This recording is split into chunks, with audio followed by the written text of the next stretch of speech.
He was left with a permanent limp after saving his childhood sweetheart, who then abandoned him and went abroad. I took the despondent man in, cared for him tenderly, and sought out every renowned physician I could find. 3 years later, his leg was finally healed, yet, the first thing he did was seek out his now destitute sweetheart. His tone was full of cautious hesitation. "Eneen, I'm not a cripple anymore. Let me take care of you, okay, given a second chance at life." I looked at my childhood sweetheart, pleading for me to return from his wheelchair, and simply sneered, "Han Won-jo, this is your Medal of Honor for charging into battle for love. You should cherish it. There's been an accident at the intersection." A sharp, urgent cry of alarm reached my ears. After a few seconds of blurred vision, the scene before me began to come into sharp focus. A massive crowd surged towards the intersection. The familiar scene overlapped with the memory of the car crash years ago, when my childhood friend had rushed to save his beloved white moonlight. I froze on the spot, soon jostled and staggered a few steps by the surging crowd before pushing forward again, until I saw Han Won-jo collapsed on the ground, his ankle bent at a grotesque angle, blood steadily spreading across the road surface, yet his white moonlight, Shanine, merely sat there elegantly, weeping with a delicate pear blossom in the rain sorrow, as if performing in a tragic stage play. It finally dawned on me that I had been reborn. In my past life, Han Won-jo did the same thing. He pushed his beloved white moonlight out of the way of an oncoming car. The price for playing the hero was a crippled leg, yet he accepted it willingly, but Shanine abandoned him to study abroad just when he needed her most. The once proud Han Won-jo was suddenly cast down into the mud, and from then on, he never recovered his spirit. I couldn't bear to see the boy I'd admired for years in such a broken state, so I took him in, cared for him tenderly, and sought out every renowned physician I could find for him. 3 years later, his leg was finally healed, yet, the first thing he did was go find his down-and-out white moonlight. His tone was full of cautious tenderness. "Eneen, I'm not a cripple anymore. Let me take care of you,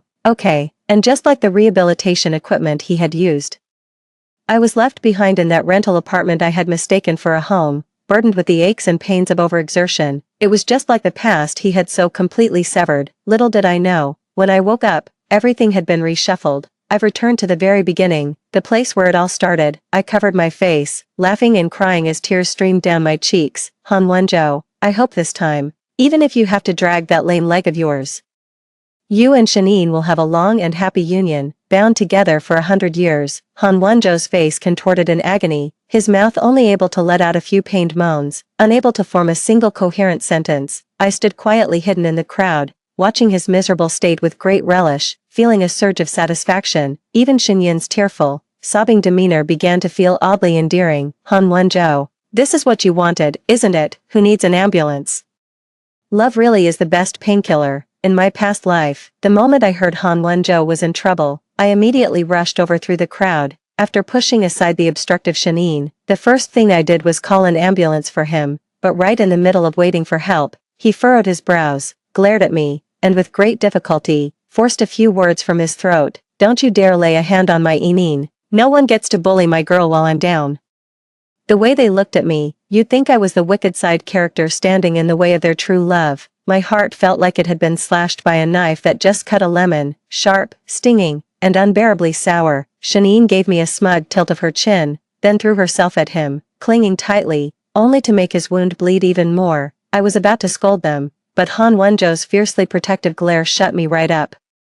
Just thinking about how passionately I loved Han Won-jo in my past life makes me sick to my stomach. God, was I a complete idiot in my last life? You'd have to be out of your mind to like a loser like Han Won-jo. If I get another chance at life, I'm never getting involved in the mess of this crazy couple again. Just then, a kind-hearted passerby took out their phone, ready to call an ambulance for him, and casually remarked, "Hey, don't just stand there crying, girl.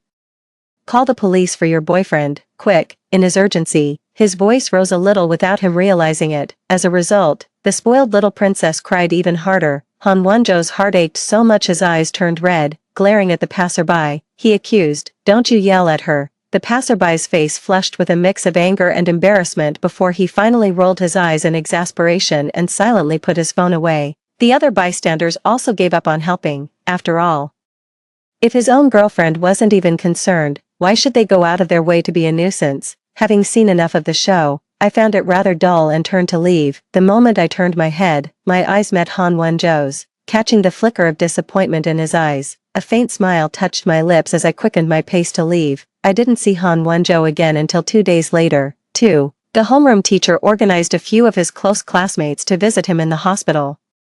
As his childhood friend who grew up with him, I was naturally on the guest list. I learned about what happened after the car accident from Han Wonjo's roommate. As the crowd of onlookers grew, Shanine finally, belatedly, remembered to call an ambulance. Without my intervention, all the commotion meant that by the time he reached the hospital, he had already missed the critical window for treatment. In the end, Han Wonjo had to have part of his leg amputated, completely shattering any hope of a full recovery like in his past life. For someone as perfectionistic as Han Wonjo, this was a devastating blow. And this was only the beginning. After a long period of mental preparation, I thought I was finally ready to face Han Wonjo with composure. Yet, when I saw Han Wonjo again, lying weak and frail in his hospital gown, a surge of intense fury and hatred erupted within me. He had looked just as pitiful back when Shanine abandoned him. His face was deathly pale, gaunt to the point of being unrecognizable. Lying sickly in bed, he wouldn't speak or eat, just staring vacantly out the window, as if he might vanish from this world at any moment. I let out a soft sigh and raised my hand to pour him a glass of water. Suddenly, he grabbed my wrist, his eyes filled with a desperate plea. "Xiaoyun, you're all I have left, you won't leave me, will you?" I promised him I wouldn't. Because of that one promise, I stayed by his side through the 3 most difficult years. I started working myself to the bone, scrimping and saving to cover his exorbitant medical bills. At the hardest times, I survived on as little as 4 hours of sleep a day, a complete disaster in the kitchen. I painstakingly studied recipes, ruined several pots and pans before finally managing to cook meals that were both delicious and nutritious. I went from hospital to hospital, trying both traditional Chinese and Western medicine, all in a desperate bid to cling to that sliver of hope. I even placed my hopes in the divine, kowtowing with every step from the foot of the mountain all the way to the temple. Before the Buddha, I prayed, willing to trade 10 years of my own life in exchange for his recovery. The Buddha answered my prayers, leading me to a reclusive master physician deep in the mountains. After I pleaded with him persistently for 2 months, the miracle-working doctor finally agreed to treat Han Wonjo for me. The doctor's skill was such that he worked a miracle. 3 months later, Han Wonjo could move freely again, with almost no trace left of his former injury. At the same time, the game program Han Wonjo had written perfectly caught the wave of the trend, and its copyright was successfully sold for a sky-high price. I thought our hardships were finally over and our luck had turned, but the very next day, Han Wonjo, who had just been promoted to my fiancé, completely vanished without a trace. Just as I was frantic enough to go to the police, an algorithm pushed a trending video to my feed. There, in the city's central square, my beloved fiancé was staging a spectacular, public proposal for his childhood sweetheart, the one who got away. He was down on one knee, his gaze holding a tenderness I had never seen, his hand trembling with nervous excitement as he slid the ring onto Xinyin's finger. As the New Year's bell tolled, brilliant fireworks burst across the sky in great swathes. Amidst countless well-wishes, they shared a blissful kiss, a perfect match, a talented man and a beautiful woman, like a pair of flawless jade. I let out a bitter laugh, tore off the makeshift ring Han Wonjo had made me from a soda can tab, my heart aching so sharply I could barely breathe. Where there is no love, there is only stinginess. I was just a stepping stone on his path to true love, the bridge he burned after crossing. Empty words are one thing, but I'm not worth the trouble. My thoughts returned to the present. I glanced at Han Wonjo's foreline refilling with blood, his empty pant leg, and Shanine, who was absorbed in her phone nearby. I averted my gaze and quietly followed behind the counselor and my classmates, uttering a few perfunctory, official-sounding phrases. After the pleasantries were over, the counselor called Shanine out of the room. Just like in my previous life, I delivered the happy news that her study abroad application was successful. Unsurprisingly, Shanine would make the same choice. A pleased smile spread across my face. "Xiaoyun," just as I was about to leave with the main group, Han Wonjo suddenly called out to me. His expression was sorrowful, and his weak voice drifted over. "Xiaoyun, how did you become so cold? The Xiaoyun I know isn't like this." She wouldn't have ignored me after my car accident, nor would she have taken so long to visit. So, he actually knows how good I was to him back then. But how did he treat me in return? I sneered inwardly, but kept a straight face, throwing his own words from years ago right back at him. "You said it yourself, you only see me as a friend, and told me not to meddle in your affairs out of some misguided affection." My words left him speechless. After a long silence, His lips parted as if he was about to speak, but then Shanine returned, the guilt on her face instantly twisted into venomous resentment when she saw me alone with Han Wenzhou. Xiaoyun, how dare you have the gall, sneaking around to seduce him while I'm away. My Wenzhou only has eyes for me. Some people should save themselves the humiliation. Shanine cursed at me while reaching out to hit me. Han Wenzhou watched in silence, offering no defense on my behalf. Even though he knew Shanine was being unreasonable, I sneered and took a step back, dodging the slap she swung at me. I looked at her with composed ease, raising an eyebrow. Don't worry, I don't have a habit of scavenging for trash. You can keep that piece of garbage for yourself. With that, I turned and walked away without a backward glance, ignoring the wounded look on Han Wenzhou's face. Perhaps because of Han Wenzhou's amputation, Shanine left this life earlier than in her previous one. 3. Guilt-ridden, she left quietly and alone, without telling Han Wenzhou about her plans to go abroad. She said her goodbyes to others in private, and I even received a text from her that felt like a provocation. Xiaoyun, believe it or not, even if I'm gone, you still can't beat me. I laughed. She really hadn't changed a bit. On the night Han Wenzhou proposed to her, she posted a WeChat moment visible only to me. A picture of their interlocked fingers was captioned with a short line. All I have to do is stand there, and he will love me. The old me might have felt wronged and heartbroken seeing this, but now, Han Wenzhou means absolutely nothing to me. The boy who promised to protect me forever had already begun to rot away, bit by bit, in those youthful years. I replied, I'm kinda starting to ship you too, may you be locked together forever. Without waiting for Xinyun's response, I immediately blocked all her and Han Wenzhou's contact info. In this life, I'm going to live for myself. I put my phone down, buried myself in my books, and started grinding for the upcoming final exams. It wasn't until the next roll call in our major specific class that I realized Han Wenzhou hadn't been to class in a long time. His roommate said Han Wenzhou was like a walking corpse these days, barely scraping by, drowning himself in alcohol every day. I didn't pay it any mind. My head was filled with thoughts of how many vocabulary words I still had to memorize and which difficult course problems I needed to ask the professor about after class. Time flew by, and before I knew it, final exams had arrived. As I was leaving the exam hall, I literally bumped into Han Wenzhou, who was there to process his leave of absence. He had lost a lot of weight, his cheekbones were more prominent, and he was struggling with his wheelchair, a far cry from the confident, spirited young man he once was. I pretended not to see him and walked right past. Yet, he grabbed my wrist and said in a trembling voice, Xiaoyun, are you going to abandon me too? I pulled my hand away, at a loss for words. Don't act like there's something between us. Stay away. I have no interest in being the rebound guy. I watched his hands tighten on the wheelchair and gave a nasty smile. Besides, with travel being so convenient these days, studying abroad doesn't mean you'll never see her again. She only left you once. It's not the end of the world. If you love her that much, just forgive her. Come on, don't be so petty about it. He lowered his head, a pensive look on his face, a knowing smile played on my lips. Judging by the timeline from my past life, Shanine should have already found herself a new boyfriend in Paris by now.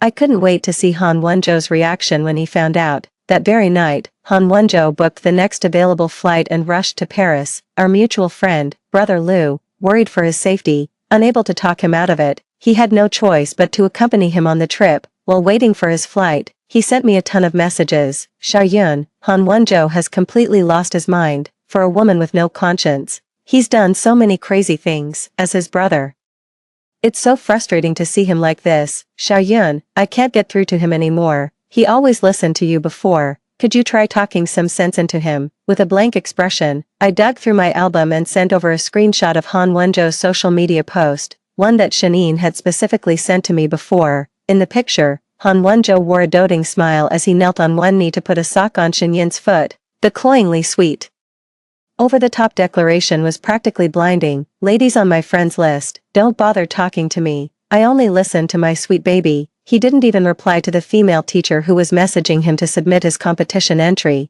When she came across this post, she slowly typed a single question mark in the comments. There was a noticeable pause on the other end. The typing indicator lingered for a full 2 minutes before a stiff message finally came through. About to board. Talk later. With that, they hastily put an end to the awkward conversation. It had all the hallmarks of a hasty retreat. They arrived on a weekend, so Shanine wasn't at the university. Furthermore, Han Wenzhou's number had been blocked by Shanine the very day he left. Consumed by a helpless rage, Han Wonjo seized a moment when Brother Lu was distracted to shake him off. He then stubbornly wheeled his chair back and forth through the apartment complexes surrounding the campus, as if by fate. He actually found Shanine on a stone bridge, but the sight before him was a sharp stab to his eyes. Shanine was the only child in her family, doted on and spoiled by her parents since she was little. The Shin family had power and wealth, ready to clean up any mess she made, no matter the mistake. At every stage of her life, there was no shortage of opportunists fawning over her. She was also blessed with striking beauty, attracting admirers from as early as elementary school. It was only natural that she grew up with an arrogant, spoiled, and willful disposition. After getting together with Han Wonjo, he spoiled her rotten, whether it was waiting in line for 2 hours in the winter to buy her favorite breakfast, or giving up an important competition just to be with her. Han Wonjo never had a single regret. In fact, whenever he did these things, his face was always lit up with a blissful, sweet smile. Yet after being together for so long, this was the very first time he saw a trace of tender affection on Shanyine's face. Shanine was clinging to the arm of a tall, handsome mixed-race man, nestling against him intimately like a little bird. The man whispered something in her ear, sending her into a fit of giggles. Then, with a shy smile, she rose on her tiptoes and planted a kiss on the man's handsome cheek. Han Wonjo's eyes bulged with fury, his face a mask of terrifying rage. A surge of blind anger drove him to wheel his chair forward in a charge. He wanted to lunge at the man who had cuckolded him, but hampered by his disability, he only managed to stumble and tumble out of his wheelchair. The scene was both pitiful and absurdly comical. The sharp stones had cut his palm, but he seemed to feel no pain, his gaze fixed solely on Shanine as he demanded an explanation. Shanine curled her lip in disdain. "Look at the state of you. How could you possibly be worthy of me? I was only with you in the first place because you were handsome. It was just a bit of fun. Now you're a cripple. Did you really think I'd take care of you for the rest of your life? I'm not your devoted little childhood sweetheart." Han Wonjo's eyes blazed with fury. "You bitch, I ended up like this because of you." Shanine, fingers interlaced with her new boyfriend, said indifferently, "I never asked you to save me. You were the one who came running over, all eager and desperate." Han Wonjo was furious. He struggled, throwing punches their way, but Shinyin's new boyfriend kicked him straight into the river. Han Wonjo couldn't swim. By the time Brother Lu arrived, he had already lost consciousness. Brother Lu called to tell me that Han Wonjo was running a high fever, and in his delirium, he kept calling out my name, Xiaoyun. He's really learned his lesson this time. He's seen that woman for who she truly is and genuinely knows he was wrong. Is there still a chance for you too? He used to. He really was very good to me back then. He beat up anyone who bullied me, saved up 2 months' worth of breakfast money to buy me a teddy bear, and even promised under the shooting stars to protect me forever. The affection in his eyes was unmistakably genuine, and while I wasn't as bold as he was, I made sure to respond to everything he did. If he got into a fight for me, I'd patch him up and help him with his studies. If he gave me a teddy bear, I'd stay up for nights on end to make him a bracelet by hand in return. He promised to protect me forever, so I gave him my whole heart, praying for the boy I loved to have a lifetime of peace and happiness. Everyone just assumed we were a couple, because aside from a formal confession, the care and affection we showed each other was no different from that of a real couple. I want to believe that the boy he once was truly cared for me. But it wasn't until I met Shanine that I understood how fickle the heart can be. I cut off Brother Lu's rambling. "I remember you have a younger sister. Given Han Wonjo's current state, would you be willing to introduce him to her?" Brother Lu almost instinctively thought of all the messy history between Han Wonjo and Shanine. His brow furrowed involuntarily, and he fell silent on the spot. See, even a good-natured guy like Brother Lu knows that the current Han Wonjo is far from an ideal match. He fell silent for a long moment, which dissolved into a sigh. "I'm sorry, Xiaoyun. I wanted so badly for us to go back to the way things were. I didn't consider your feelings." After that day, Brother Lu never again took it upon himself to report Han Wonjo's situation to me. I was able to enjoy a period of peace and quiet for a while. My feelings for Han Wonjo have gradually settled into calm, a far cry from the seething resentment I once felt. It's not worth wasting my emotions on someone like him. I can't even be bothered to spare him my hatred anymore. As graduation approaches, I'm spinning like a top, busier than ever. In my past life, I missed several important exams while constantly running around to take care of Han Wonjo. On the day of the postgraduate entrance exam itself, I even collapsed from sheer exhaustion.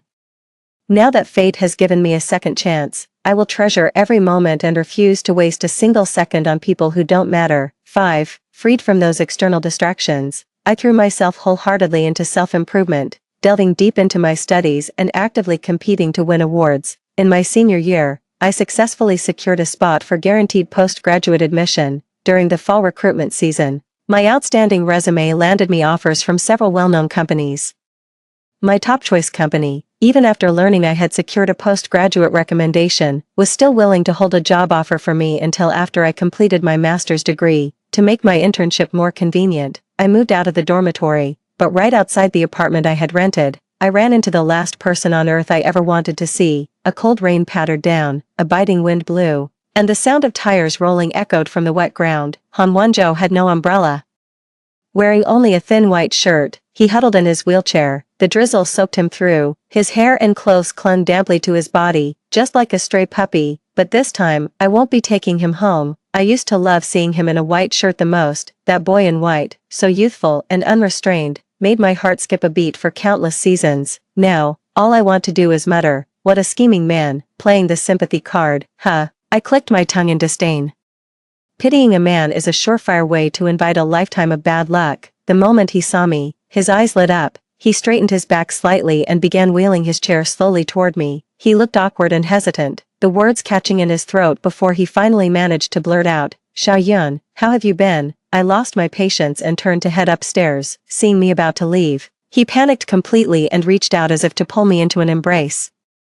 I was so utterly repulsed that I juked away a good 10 meters in a flash, as if he were some disgusting vermin. His hand froze in midair, a flicker of pain and confusion in his eyes. "Xiaoyun, do you still blame me?" He hung his head, clutching his own hair in anguish as he wept quietly. "I'm sorry, I'm so sorry, I was wrong, I'm such a bastard, I betrayed the genuine love you gave me." Overcome with emotion, he began slapping himself hard across the face. "It's always been you, I was just bewitched by her. If she had never come along, we would have been so happy. Xiaoyun, please give me another chance. I swear, I'll spend the rest of my life making it up to you." This scene reminded me of a line I once read in a book. Men love to make vows, but their promises are about as meaningful as a dog's bark. The uncanny resemblance between the scene in the book and reality drew a scornful laugh from me. I stared at him coldly, each word a calculated stab to the heart. "Oh.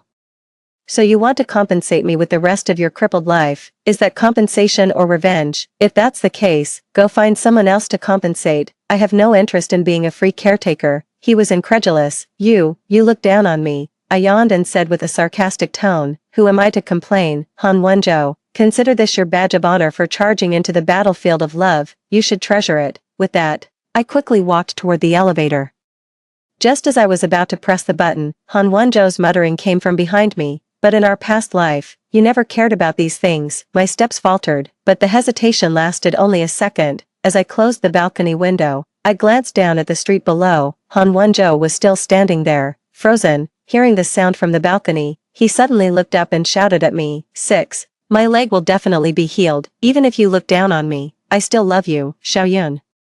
Wait for me to come back. I'll prove to you just how much I love you." The light sleeping woman next door was jolted awake and snapped angrily, "Can't you let a person sleep? What's wrong with you? Making such a racket in the middle of the night. You men are all full of it." I gave the woman a silent thumbs up in my mind. Han Wonjo shut his mouth, crestfallen, and left with a sorrowful look on his face. All that remained was a lonely, stubborn figure walking away. Later, he loitered around the entrance of my building for a few more days. After being turned away several times, he seemed to fall into a stubborn, obsessive loop. He was convinced that if his leg was healed, we could go back to the way we were. After leaving me a cringe-worthy love letter, he left City B, frantically searching for a cure for his leg. But even after he was gone, he never stopped his presumptuous concern. He got my contact information from who knows where, got a new number, and continued to harass me. I simply changed my number outright, keeping only a few regular contacts. My world has become much quieter, though I still hear news of him from time to time. A classmate said they saw him at a hospital in City A, and a friend mentioned spotting him at a traditional Chinese medicine hospital in City C. So, he really was reborn. These were all places I had rushed around to in my previous life, seeking treatments that had shown some effect for him.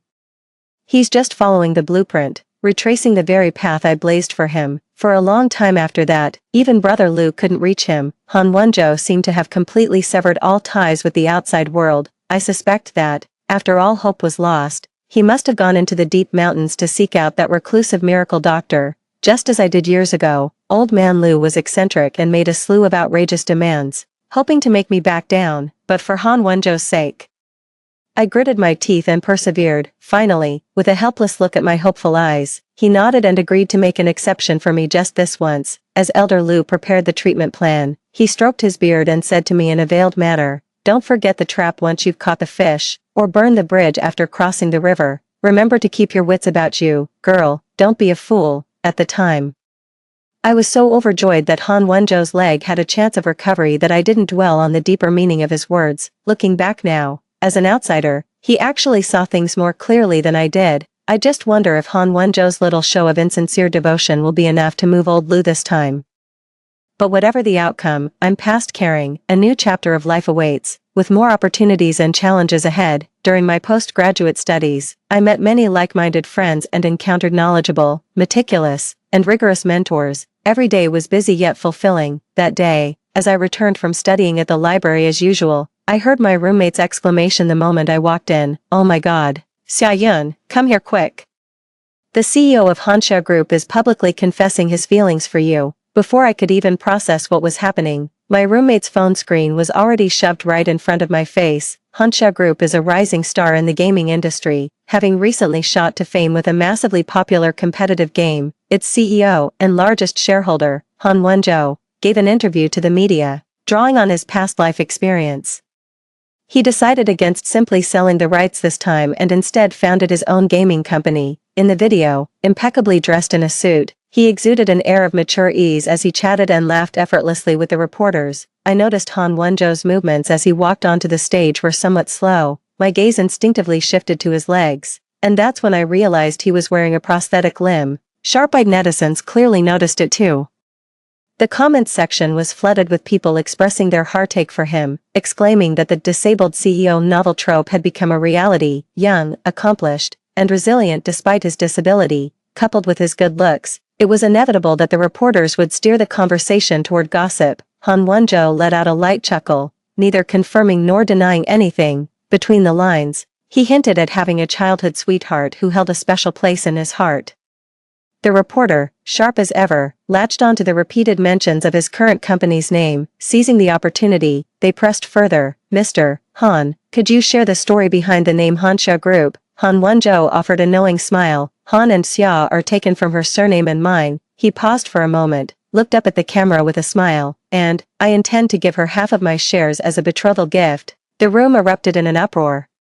The journalists were stunned for a second, then quickly caught on and offered their congratulations. Han Wenzhou acknowledged each one, then pressed his fingers to his forehead and said with a touch of helplessness, "But we've had a bit of a falling out recently, so she probably doesn't want to see me." The comment section exploded. "Who is this guy, living the dream? Holy crap, if I had a boyfriend like that, I'd be slapping myself after every argument." A disabled tycoon and his high-maintenance childhood friend, oh my god. It's like a novel come to life. Sour grapes on the vine, you and I beneath it. Am I the only one who thinks this childhood friend is laying it on a bit thick? Netizens quickly dug up my information, and the kind-hearted ones launched a cross-platform campaign to help Han Wenzhou win his girl back. In just that short time, some fans even started writing fanfiction about us. The more I read, the deeper my frown became.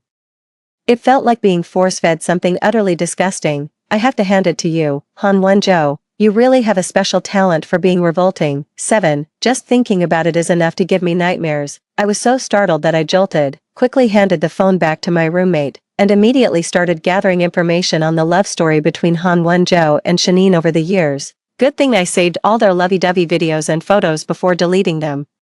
Just in case I got guilt-tripped out of the blue one day, I spent the whole night sorting through their relationship timeline from the very beginning. I even polished up their bittersweet love story a bit and compiled it all into a 100-page PowerPoint. It's so detailed you could practically play it at their wedding. Damn, I'd become their shipper. The very next day, before I could even post my clarification, the world outside had already turned upside down. First, my senior labmates, under the same advisor, lured me to the square across from campus under the pretense of work. Just as I sensed something was off and was about to make a run for it, a brilliant, multicolored firework display, spelling out my name, exploded across the city sky. The fireworks exploded, and so did I, watching the vast swathes of fireworks flaunt their presence in the sky in a bold, sequential display of red, orange, yellow, green, blue, indigo, and violet. I wished I could dig a tunnel right there and then to escape. Han Wenzhou, his face full of deep affection, knelt on one knee, the prosthetic leg faintly gleaming with a metallic sheen. A few sentimental onlookers were moved to cover their mouths, tears welling in their eyes, as chants of "marry him" rose and fell around them. Han Wenzhou himself seemed deeply moved, holding a bouquet of 999 roses in one hand and a diamond ring in the other. All right. You really came out swinging with the grand gesture right off the bat, huh? I was completely dazzled by Han Wenzhou's flashy, over-the-top display. For two people in love, this is the other's clumsy yet fervent expression of affection, but I just felt sick. I'd already witnessed such a grand proposal once before, in my past life. It was in a video of Han Wenzhou proposing to Shanine. He didn't even bother to change the routine. I closed my eyes, not even having the courage to look at him.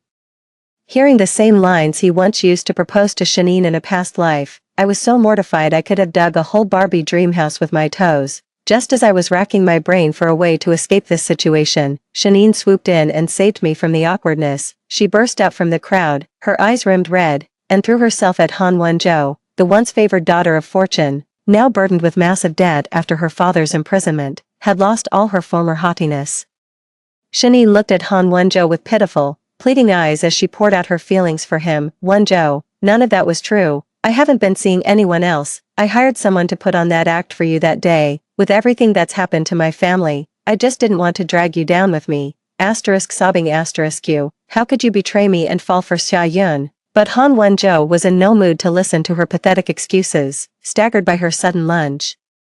His prosthetic limb was knocked loose and went clattering across the floor toward the crowd. For a man of his pride, that prosthesis was his last vestige of dignity and composure. In that single moment, the carefully constructed facade of control he had worked so hard to maintain shattered completely. He shoved Shanine aside and, dragging himself along the ground, frantically groped around the feet of the onlookers for his artificial limb. 8. Shen Yin's words exploded through the crowd like a thunderclap, throwing the entire scene into chaos. Someone gave it a kick, and the prosthetic limb rolled right to my feet. Under Han Wenzhou's earnest gaze, I slowly slipped my hands into my pockets and turned to leave without a moment's hesitation. With so many people in the square filming videos, and given the existing buzz, the incident quickly blew up on social media. Among the thousands of comments, most were roasting Han Wenzhou and Shanine for their shady antics, with only a few criticizing me for being too cold toward Han Wenzhou, a person with a disability. One comment in particular really stood out from the rest. Holy crap, I was in the class next to theirs in college. Those two were already wild back in the day. How did they manage to go viral for it? The online spectators rushed to ask for the inside scoop. The original poster didn't hold back, immediately posting a lengthy comment from a third-person perspective. Each of these things, taken on its own, is absolutely mind-blowing, but the most jaw-dropping of them all are these three incidents. First blood. When breaking up with Shanine, Han Wenzhou ran through the rain, circling her dormitory while shouting, "Shanine, do you have any idea whose love you're rejecting? You're rejecting the love of a god." Double kill. During the blood draw for her physical, Han Wenzhou kissed Shen Yin's injection site to ease her pain. Triple kill. At the restaurant, Han Wenzhou took each of Shen Yin's fingers, which the waiter had accidentally bumped, and gave them a soothing kiss right in front of the server. After reading it, the spectators were utterly dumbfounded. Someone asked me out of curiosity, "So what does Xia Yun count as in all this?" The other woman, the OP, instantly replied, "No. She's the ultimate patsy. A buddy of mine knows Han Wenzhou. Back when we first started freshman year, Han was all set to confess to Xia Yun, but on his way to do it, he laid eyes on Shanine and it was love at first sight. He said it was the first time he'd ever felt his soul shake. He ditched the confession plan right then and there and started pursuing Shanine instead. Netizens instantly felt sorry for me. Even the ones who had previously called me heartless started apologizing to me one after another.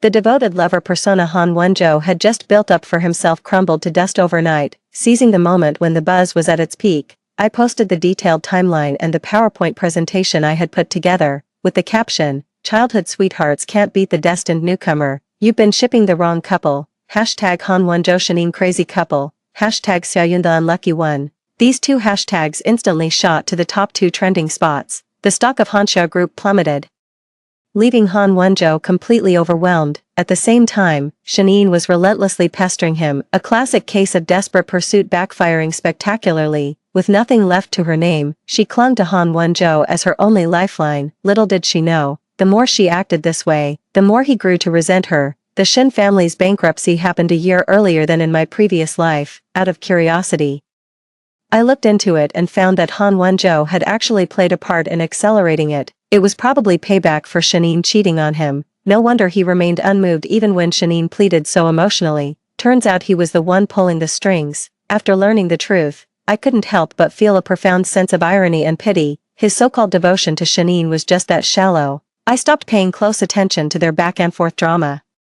But netizens kept tagging me daily to watch the circus. Well, in that case, I guess I'll just take a quick peek, until one day, Shanine stopped me with a smug look on her face, like a victorious rooster. She raised her head defiantly and waved the pregnancy test slip in her hand. "Xia Yun, you've lost again, I'm pregnant." I kept a straight face and replied, "Oh, congratulations." My lukewarm response infuriated her, and she began to vividly describe the intimate details of her encounters with Han Wenzhou. The sheer explicitness and raunchiness of the content made me feel like I'd stumbled into the bedroom of some seedy love hotel. We were standing right there on the main road, with people bustling past and traffic flowing all around us. I silently covered my face. Standing next to her was just so embarrassing. If I've committed a crime, let the law punish me, not subject me to listening to this smut out on the street. What's the difference between this and taking a dump in the middle of the street? Before she could say anything even more shocking, I quickly cut her off. Shanine thought she had gotten under my skin, and her smile grew even more smug. "Xia Yun, he's definitely going to marry me. You absolutely must come to our wedding." But in the very next instant,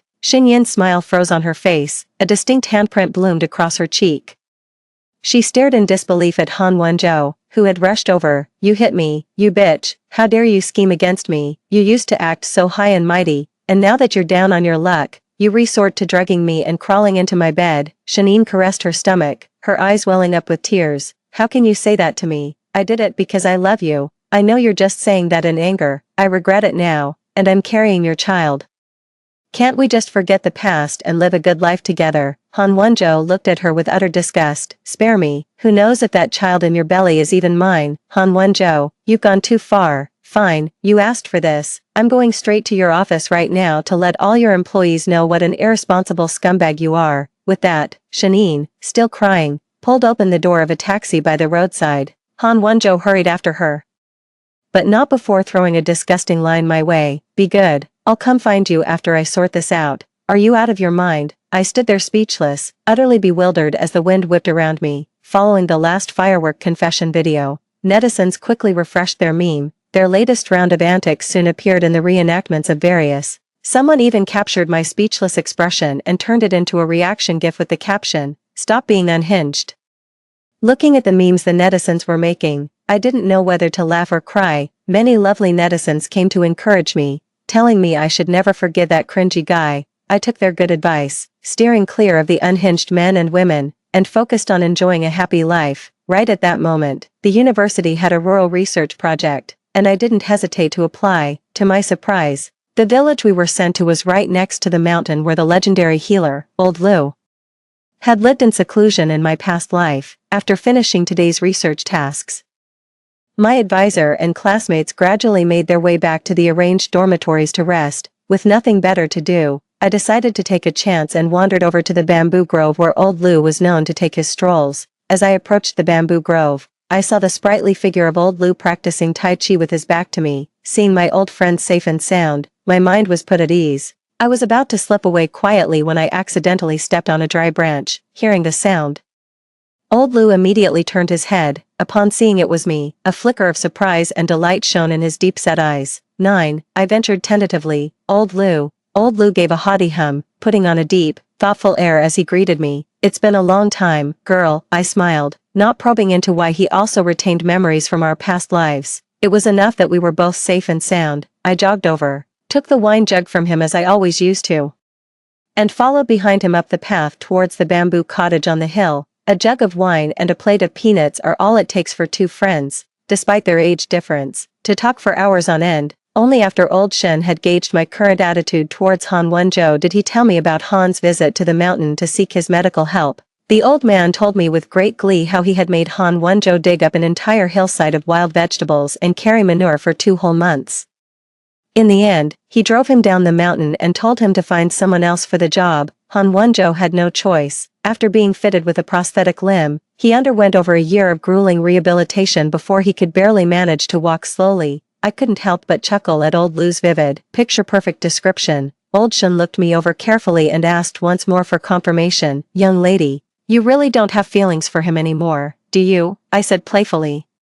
"Of course, if you happen to know any quality gentlemen, you must introduce them to me first." Old Shun's eyes lit up, and he immediately started flipping through the phone book. He pointed to a long row of numbers and introduced them to me one by one. "This is my eldest disciple's nephew, about 5 years older than you. He's the chief neurosurgeon at City A's First People's Hospital, handsome as they come, steady, and considerate. And this is my second disciple's son, who just returned from studying in Germany this year." He got more and more excited as he spoke, and finally just shoved the phone book right into my arms. "All right, I think they all seem pretty good. Why don't you just add them all, get to know them one by one? I refuse to believe you won't find a single one you're happy with." I held the phone book, not knowing whether to laugh or cry. "You're certainly a man of action." The old man lifted his chin with pride. "You bet, back in the day, I was the first among my buddies to win a wife. The signal was terrible up in the mountains. Our research team was practically offline the entire time. By the time we finished our fieldwork,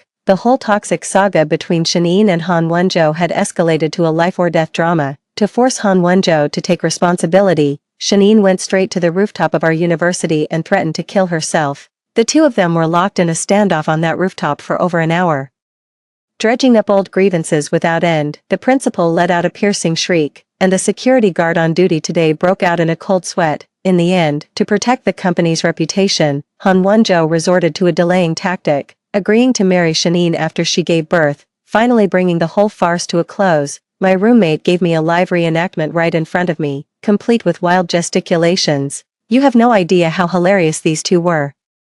They were haggling back and forth like vendors at a wet market. Shanine demanded that President Han marry her right away. President Han refused, insisting they had to wait until after the baby was born and a paternity test was done. Shanine said that was too long, she'd wait 6 months at most. 10. Shanine was on cloud 9 again, posting daily on the platform about how much Han Wonjo loved her. And she tagged me in every single video, of course.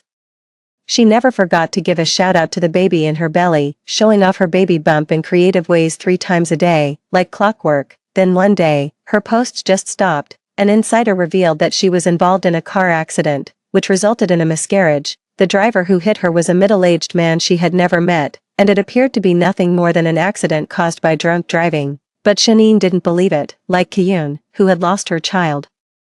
She wandered the streets, desperately mistaking other children for her own. This time, Han Wonjo, quite uncharacteristically, stayed by her side for a while. A passerby happened to snap a photo of them shopping together, and it actually had a touch of warmth to it. Just when everyone thought they were settling into a stable life, the news suddenly broke with the shocking story of Shanine stabbing Han Wonjo multiple times. The report mentioned Shinyin's motive. She had accidentally found the driver's number in Han Wonjo's phone, grew suspicious, and ultimately discovered that he was behind the car accident. In the process, she also discovered that the evidence that sent her own father to prison was provided by Han Wonjo to her father's business rival. Shinyin's mental state was already fragile. During the argument, she grabbed a fruit knife from the table. While not fatal, the attack left Han Wonjo with severe kidney damage, condemning him to a life dependent on a urinary bag. During the police investigation, doctors diagnosed Shanine with a mental disorder, and she was committed to a psychiatric hospital for treatment. Han Wonjo was sentenced to 7 years for hiring someone to assault another person. The day he was sent to prison was the very day I graduated with my master's degree. He had someone pass on a message, saying he wanted to see me one more time. I politely but firmly declined. Are you kidding me? See him, mister. Lu has lined up over a dozen dates with eligible bachelors for me. I can't even get through them all. When would I have time to bother with him? Story 2. On the day my childhood sweetheart, Liang's son, was forced by his father to get engaged to me, his white moonlight, Song Yanran, died in a car accident on her way to see him. After the engagement, he spent every night socializing in different nightclubs, allowing rumors to spread wildly. This made me the biggest laughingstock in the circle. In the face of my questioning, Liang Sun just sneered, since you were willing to sacrifice a life to marry me, no matter how wronged you feel now, you have to endure it. Until an accident occurred, both he and I were reborn back to the eve of the engagement. Without hesitation, he took Song Anran's hand and publicly broke off the engagement with me. Later, I announced that the engagement would be held as scheduled. Liang Sun informed me indifferently, forcing me to marry you is useless. I won't attend the engagement banquet. I was silent for a moment, torn between whether to tell him now that my new fiancé was his little uncle. 1. I stared in a daze at the familiar scene in front of me. Liang Sun's grandfather, who was sitting in the main seat, slowly opened his mouth. Considering that you're about to graduate from university soon, it's time to set the date for your engagement. Only then did I belatedly realize that I had been reborn. Before I could sort out my chaotic thoughts, a familiar voice came from beside me. I don't agree. Liang Sun's eyes and brows were cold and distant as he said something completely different from what he had said in his previous life. I have someone I like, but it's not you, Xia. He glanced at me.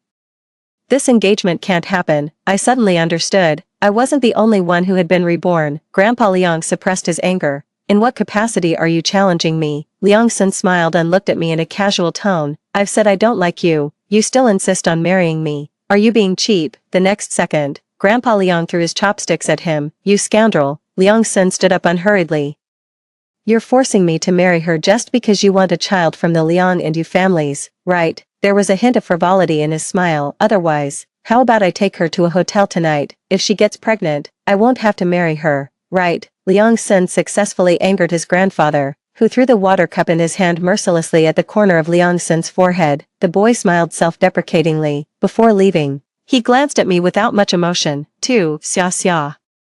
Go and bring him back for Grandpa. Grandpa Liang breathed heavily and said to me with difficulty, under the urging of everyone. I had no choice but to follow him out. My original intention was to go straight back to school, but as soon as I left the restaurant, I bumped into Liang Sun and his white moonlight. Song Anran, what else do you want? Liang Sun calmly protected Song Anran behind him and looked at me distantly. In his previous life, Song Anran received an anonymous text message and learned that Liang Sun and I were going to get engaged. That's why she ran out and had the car accident. Liang Sun always believed that I sent that text message. I spoke in a businesslike tone. Grandpa wants you to go back. Song Anran nervously tugged at his sleeve. Son, don't go. Liang Sun stroked her head reassuringly before turning back to me and saying, I made it very clear just now.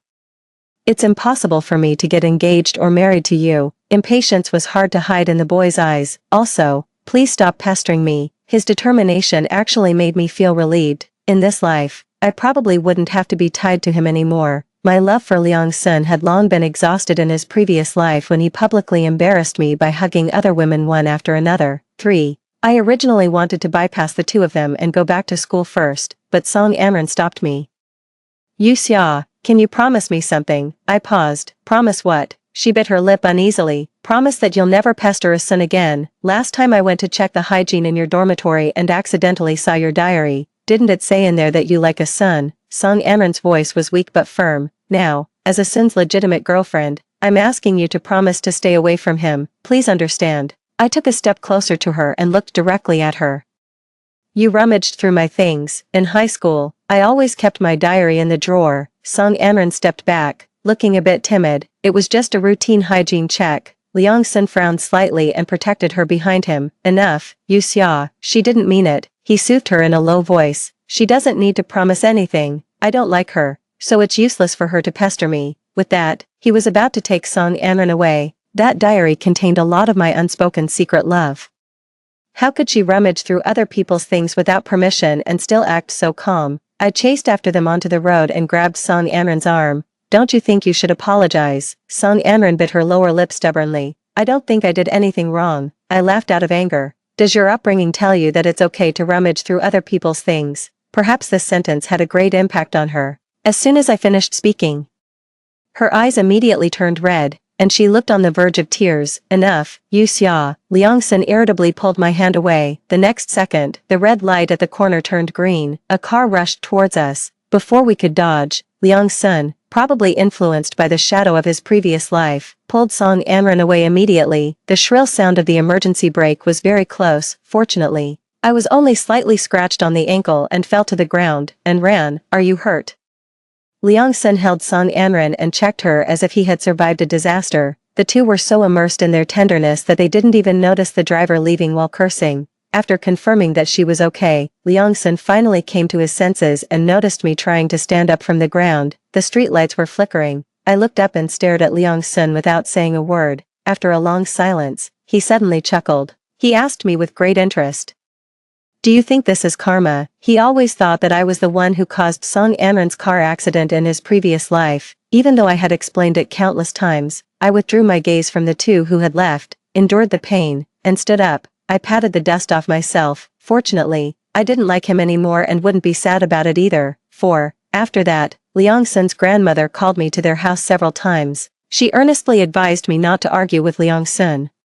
No matter what I said, Grandma seemed not to listen. A son is more stubborn now, except for his little uncle. No one can control him. Liang Sun's little uncle, Duan Wenye. He was also the actual person in power in the Liang family and the only one who had the same surname as the old master Liang. My only interaction with him was probably a year ago, when I was drunk. I played truth or dare and kissed a strange man in the booth next door. When we met again later and Liang Sun introduced Duan Wenye as his little uncle, I wished I could bury my head in the ground. As Grandma Liang was talking, a glimmer of an unreliable idea suddenly flashed in her eyes. She clapped her hands and muttered, "That's it." At that time, I didn't understand what she meant. 5. It wasn't until a week later that I was tricked by Grandma Liang into the hotel owned by their family. I was wearing wet clothes and was stuffed with a room card by Grandma Liang. Go up and wait for a while. Someone will bring you clean clothes later. But when I swiped the card to open the door, entered the room, and turned on the light, I was completely stunned. An unusual smell filled the room. The man's tie was hanging loosely on his shirt, and he was leaning against the head of the bed, not even looking up. His voice was incredibly hoarse. "Get out." It was Duan Wenye. I immediately realized what the smell was. I turned around and tried to open the door, but it didn't move at all. It was obviously locked from the outside. "What's going on, Grandma Liang?" I said. "Get out. Can't you understand?" The man's voice was already filled with impatience. "Woohoo, I want to get out too." I can't open the door anymore." I urgently continued to turn the doorknob and retorted in a low voice. Duan Wenye's breathing paused, then there were approaching footsteps. "Why are you here?" He pulled my arm and made me face him. Only then did I feel the temperature of his palm, which made me tremble. "Little uncle," I called him obediently, trying to remind him of who I was. Duan Wenye didn't respond. He lowered his eyes and looked at me. "I heard that Liang Sun broke off the engagement with you." I nodded, not knowing why he was asking this now. He seemed to take a step closer to me, and his Adam's apple rolled slightly. "So, you don't like him anymore?" Without realizing it, I had also inhaled a large amount of the gas in the room, and my reaction was a bit slow. Without thinking too much, I just answered slowly, "No, I don't." He smiled indifferently, and his tone didn't seem like he was asking a question. "Is that so?" I slowly raised my head and looked at him helplessly and straightforwardly. The temperature in the air was slowly rising, carrying a trace of restlessness. I felt an indescribable stuffiness. I instinctively searched for a way to relieve it. Mr. Duan. A faint smile appeared on Duan Wenye's lips. He raised his hand and gently rubbed my cheek. "Are you feeling uncomfortable?" I didn't answer. Instead, I stared at his thin lips that were so close. I was wondering if they were as cool as the jelly taken out of the refrigerator. "Answer me." The emotions in Duan Wenye's eyes fluctuated, but the rationality in his words made me seem like the impatient one.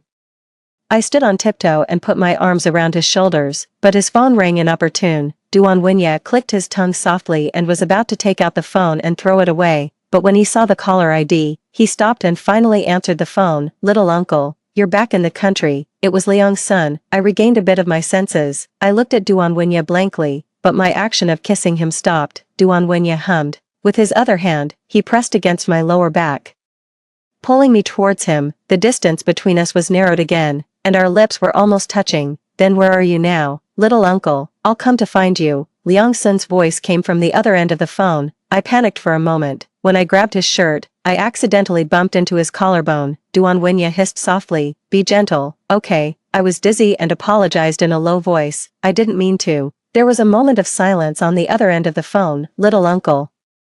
Who are you talking to?" I seemed to have heard this voice before. I stared at him nervously with wide eyes. Duan Wenye hung up the phone with a "your little aunt" and didn't focus on this. I had already lost my senses. All I could think about was the person in front of me. Duan Wenye picked me up and walked further into the room. As he walked, he asked with great interest, "Do you want to do something?" Duan Wenye sat down on the edge of the bed and held me on his lap. I nodded eagerly and tried to lean in and kiss him. Duan Wenye smiled and turned his head away. He pinched my chin to stop my action. "I'm getting old. I can't play the game of taking advantage and then leaving." "Oh, is being 6 years older than me enough to be described as getting old? So, if you don't take responsibility, I will definitely call the police. Do you understand?" I was like someone standing under a plum tree, with a dry throat and lips, and my eyes full of longing as I looked at the sweet plums. Looking at the plums couldn't quench my thirst, unless I was allowed to eat the plums. After I promised him several times, the plum was finally brought to my mouth. I gently kissed him, but because I was inexperienced, I pulled away as soon as our lips touched. Duan Wenye instinctively leaned in to follow, but stopped just before our lips met. "If you won't be able to kiss me anymore." His confident tone faintly carried a hint of coaxing. "Open your mouth and come closer yourself." I put my arms around his neck and leaned in again, but this time, I couldn't escape easily. Instead, I was entangled by him. 6. On this side, Liang Sun hung up the phone and just arrived at the door of his house. He was still thinking about the female voice on the phone just now. It was very familiar. He pushed the door open while deep in thought. Grandma Liang, who was sitting on the sofa and eating an apple, looked at him as if she had seen a ghost. "Ah, a son, why are you here? There are no classes in the department, so I came back to visit you." Grandma Liang then realized something was wrong. She immediately took out her phone to check. She found that the message she sent to Liang Sun had somehow been sent to Duan Wenye. It had been more than an hour now. Grandma Liang's mind went blank. She had originally planned to invite Liang Sun to the hotel, but unexpectedly, she invited, "Please don't try to match me and Yu Xia anymore." Liang Sun was already prepared for Grandma's long speech, but this time, she was uncharacteristically silent for a long time.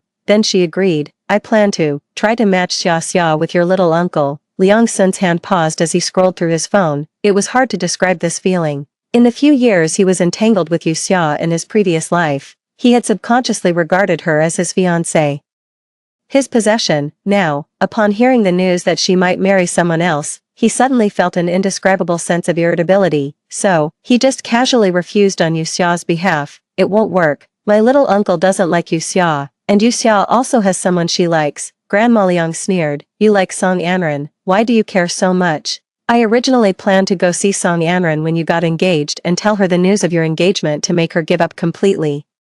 Liang Sun was stunned. His phone slipped from his hand. "What did you say?" So, the text message in his previous life really wasn't sent by Yu Xia. 7. What he didn't know was that the little uncle he thought didn't like Yu Xia was now threatening and coaxing me. The Duan Wenye I knew was always a man of few words. I didn't understand the meaning of this series of questions and conversations at this moment. He pried open my hand that was tightly gripping the pillow and interlaced our fingers. Looking down at me from above, he asked, "Who am I?" I tried to avoid answering. He then forced me to look at him. Sweat dripped down from the man's wet black hair on his forehead. His clear eyes were especially sexy at this moment. He slowly asked for my consent. "Do you want to look in the mirror?"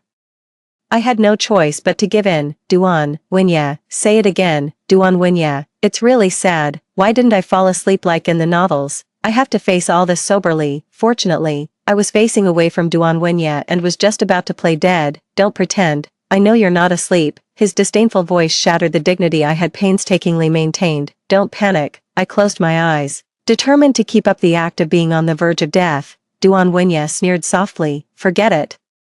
Let's continue." Then, my ankle was grabbed. I immediately became agitated and opened my eyes. Awake, he looked down at me. Heat gradually crept up to my ears. I pressed my lips together and remained silent. Duan Wenye got up and casually wrapped his bathrobe around him. He walked to the cabinet and turned on his phone. A few seconds later, he turned the screen towards me, looking at the big 110 on the screen. My blood pressure almost soared. The man had a half smile on his face. "Remember what I told you before? Was he going to sue me for getting services without paying?" Just as I was struggling with how to respond, the door was suddenly banged on. "Yu Xia, I know you're in there. Open the door. I have something to talk to you about." It was Liang Sun. Troubles came one after another. I stared at the door in a panic, and everything was in chaos. Liang Sun was still chattering outside. Duan Wenye's patience ran out. Frowning slightly, he directly opened the door. "What's so important that you have to disturb us now?" Liang Sun was stunned for 2 seconds. "Uncle, why are you here?" Didn't Grandma say that Yuxia is here? At this moment, I was curled up in the quilt, feeling desperate. Although I hadn't heard Duan Wenya's reply yet, I had already anticipated the upcoming storm in my heart, until, Uncle, is your girlfriend in there? Liang Sun couldn't help but think of the previous phone call. Most likely Grandma remembered it wrong. I'll go and ask at Yuxia's house again. Then he smiled knowingly. I won't disturb you and my little aunt anymore. Give my regards to my little aunt for me. I didn't come to my senses until Duan Wenya closed the door again. Was a crisis that seemed almost inevitable resolved by Liang Sun's straightforward and not-so-smart IQ. 9. Out of the corner of my eye, Duan Wenya walked towards me. I quickly picked up my phone, trying to find something to do to prevent him from bringing up what had just happened. What are you doing? I pursed my lips. Buying medicine. Duan Wenya raised his eyes. What kind of medicine? I hesitated for 2 seconds and didn't hide it. Contraceptive pills. A soft laugh came from above my head immediately. His lazy eyebrows and eyes were filled with satisfaction. But the words he said were extremely heartless. Why are you taking them? I secretly clenched the quilt, feeling a bit indignant. Because of you. What about me? Under Duan Wenya's expressionless face, a faint sense of grievance welled up in me for no reason. I stopped arguing with him and lowered my head in silence to continue searching for the medicine. The next second, my phone was snatched away and thrown aside. The man rubbed against the slightly red corner of my eye, and his voice was uncharacteristically low and gentle. Stop fussing. I wore protection. I was stunned and tried hard to recall if there was such a part. Thinking I didn't believe him, Duan Wenya patiently added, every time. He also raised his hand and pointed at the trash can, smiling and asking, otherwise, do you want to count? I didn't really count, but I finally recalled some fragmented memories. With the help of Grandma Liang's special effect fragrance, I seemed like I had never seen a man in my life. Duan Wenya avoided my kiss and coaxed in a low voice, wait a moment. I leaned in again and murmured, I can't wait, Duan Wenya. He took a deep breath. His hand seemed to be reaching for something on the bedside table. I touched his ear again and asked disappointedly, don't you want to kiss me anymore? The rationality in Duan Wenya's eyes was on the verge of collapsing. You can't smell this fragrance anymore. I was confused. After a moment, before he kissed me again, he finally said one more sentence to clear up my confusion. I can't stand it. 10. A series of embarrassing situations had made me numb, so, when Duan Wenya offered to carry me to the bathroom, I only hesitated for a moment. Then I stretched out my hands towards him. Then I'll trouble you. Duan Wenya let out a soft laugh. He let me bury my head in his neck and walked towards the bathroom. Sure, you're welcome. That day, Duan Wenya still asked me again if I wanted to take responsibility for him. He saw my hesitation, but he didn't force me to make a choice again. He just said, your father's company is currently having problems with its capital chain, and Liang Sun has cancelled the engagement. If nothing unexpected happens, he will immediately find a new marriage partner for you. 11. Early the next morning, on the way home, I kept thinking about what Duan Wenya had said. However, when I met Liang Sun downstairs of my home, that matter was temporarily put aside. There was exhaustion from staying up all night in the boy's eyes, and his voice was even colder than the morning mist. Explain, what did you do last night? Not answering your phone and not going home. I averted my gaze. It has nothing to do with you. After coming out of the hotel yesterday afternoon, since I hadn't rested and was too tired to go home and deal with my father, I went to the nearest apartment under my name, but there was no need to explain all this to Liang Sun. When Liang Sun approached, the chill emanating from his clothes became even stronger. Has nothing to do with me. He gave a faint smile. Yuxia, the cancellation of our engagement hasn't been announced to the public yet. Nominally, I'm still your fiancé. Does your staying out all night really have nothing to do with me? Liang Sun's familiarity in saying this stemmed from the previous life. There was also such a situation in the previous life. During my internship, I accompanied my supervisor on a business trip for a day on short notice and didn't inform anyone. On the third day, I saw Liang Sun's figure downstairs of my apartment. At that time, there were still lipstick marks on his neck that hadn't been wiped clean, but he still angrily questioned me about where I had been staying out all night. The man in front of me overlapped with the image in my memory. I looked at him with a sense of absurdity. You took Song Amran away in public, and that was also before the cancellation of the engagement, wasn't it? Liang Sun stared at me for a long time, unable to hide his annoyance. He coldly curled the corners of his lips. Do you know what I hate most about you? His gaze seemed to be scrutinizing and also seemed to be criticizing. It's your pettiness, always being so calculating and not hiding your jealous nature at all. Don't you think you're incredibly vulgar, Yuxia? I was stunned for a moment. I was just stating the facts to refute him, but I didn't expect that in his eyes. I was jealous. Liang Xin shook his head and stepped back to create a safe distance from me. I thought I had misunderstood you. Now it seems that even if you hadn't done that thing, you would still only be jealous and petty. You really can't compare to Anran. Finally, he left me with these words and gave me a disappointed look. Liang Xin. I called out to the person who was turning around to leave. Even if I'm jealous, it's not for you. You're really full of yourself. Don't come and bother me again. If you come to me once, I'll call the police once. After saying that, I walked towards the apartment without looking back. Jealousy and losing one's composure. I had heard these words countless times in the previous life. Liang Xin's attitude towards me changed from fierce accusations at first to casual sarcasm later. Now, after separating all my emotions towards Liang Xin and looking at it from an outsider's perspective, thinking back on all the past events, I realized that I had wasted too much unnecessary time being entangled with Liang Xin. 12. After we parted that day, Liang Xin unilaterally announced the dissolution of the engagement. Duan Wenye was right. The next day, my father couldn't wait to introduce a new marriage partner to me. My initial plan was to meet the person and just go through the motions. But an accident occurred right at the beginning. To be honest, I really like your type. In the restaurant, the blind date partner sitting across from me, the young master of the Dong family, started a truth-telling session on his own, but I couldn't join in, because if I were to be honest now that I couldn't eat anything because of the stench of his feet that couldn't even be covered by his 30,000 yuan shoes, most likely he would get up and leave, then I would be severely scolded by my father. While I was feeling worried and depressed, a familiar voice picked up his words. Who do you like? I instinctively looked up immediately. Duan Wenye had his suit jacket draped over his forearm, the top button of his shirt was casually undone, and he wasn't wearing a tie, looking a bit disheveled. There was a kind of romantic aura cultivated by the feasting and socializing in the business world. He looked at the young master of the Dong family with a not-so-friendly smile. Brother Wenye. The young master of the Dong family stood up abruptly. What a coincidence. I'm on a blind date. Almost instantly, a burning gaze landed on the top of my head. If I were to convert Duan Wenye's gaze into a real temperature, I felt that I should already be bald from the heat. Would Brother Wenye like to join us for a meal? Seeing that Duan Wenye didn't leave, the young master of the Dong family politely asked. Unexpectedly, he really sat down brazenly. You continue with your blind date. Just pretend I'm not here. The young master, he glanced at Duan Wenye and then looked at me, struggling to speak. Overall, I'm quite satisfied with you, but I have a point that I really care about and want to ask you. Duan Wenye picked up the fork and idly played with the broccoli on the plate. I retracted my gaze and nodded at the young master of the Dong family. Is your virginity still intact? I let out an ah and asked, what? He smacked his lips and looked a bit embarrassed. You know, the first time, because I value this very much. Duan Wenye stopped his movements. My hand hanging under the table couldn't help but clench. A sense of discomfort like being overexposed seemed to be overwhelming my breath. Just as I was about to speak, out of the corner of my eye, Duan Wenye's fork was thrown onto the dining table with a not-so-light force. Wah, what's wrong, Brother Wenye? Is the food not to your taste? I'll order something else for you. Duan Wenye let out a cold laugh. No, I think you're quite interesting. He looked at the young master with an unreadable expression. Someone who sleeps with different women every night. Where do you get the nerve to ask a girl you just met for the first time to remain chaste for you for 20 years? The young master of the Dong family blushed from being scolded but still thought he was in the right. Brother Wenye, you don't understand.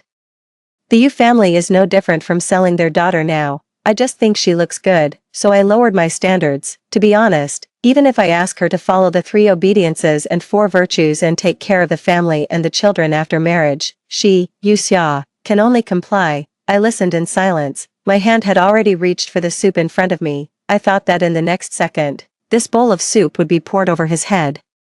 I had endured it all night and really couldn't stand it anymore. Such an idiot should just get as far away as possible. Duan Wenye seemed to see what I was thinking. The soup in front of me was taken away by him. Duan Wenye placed the soup in front of the young master of the Dong family and smiled, raising his hand and pointing. Look at yourself. Can you see what kind of person you are? The next second, he suddenly pressed on the young master of the Dong family's neck and pressed his face against the edge of the soup bowl. A trace of overbearing arrogance flashed in Duan Wenye's eyes. She doesn't even like me. Who do you think you are? You're just a down-and-out person who relies on your grandfather's foundation to maintain your dignity. Duan, cough cough. Duan Wenye finally let go of the young master of the Dong family. who had choked on 2 mouthfuls of soup.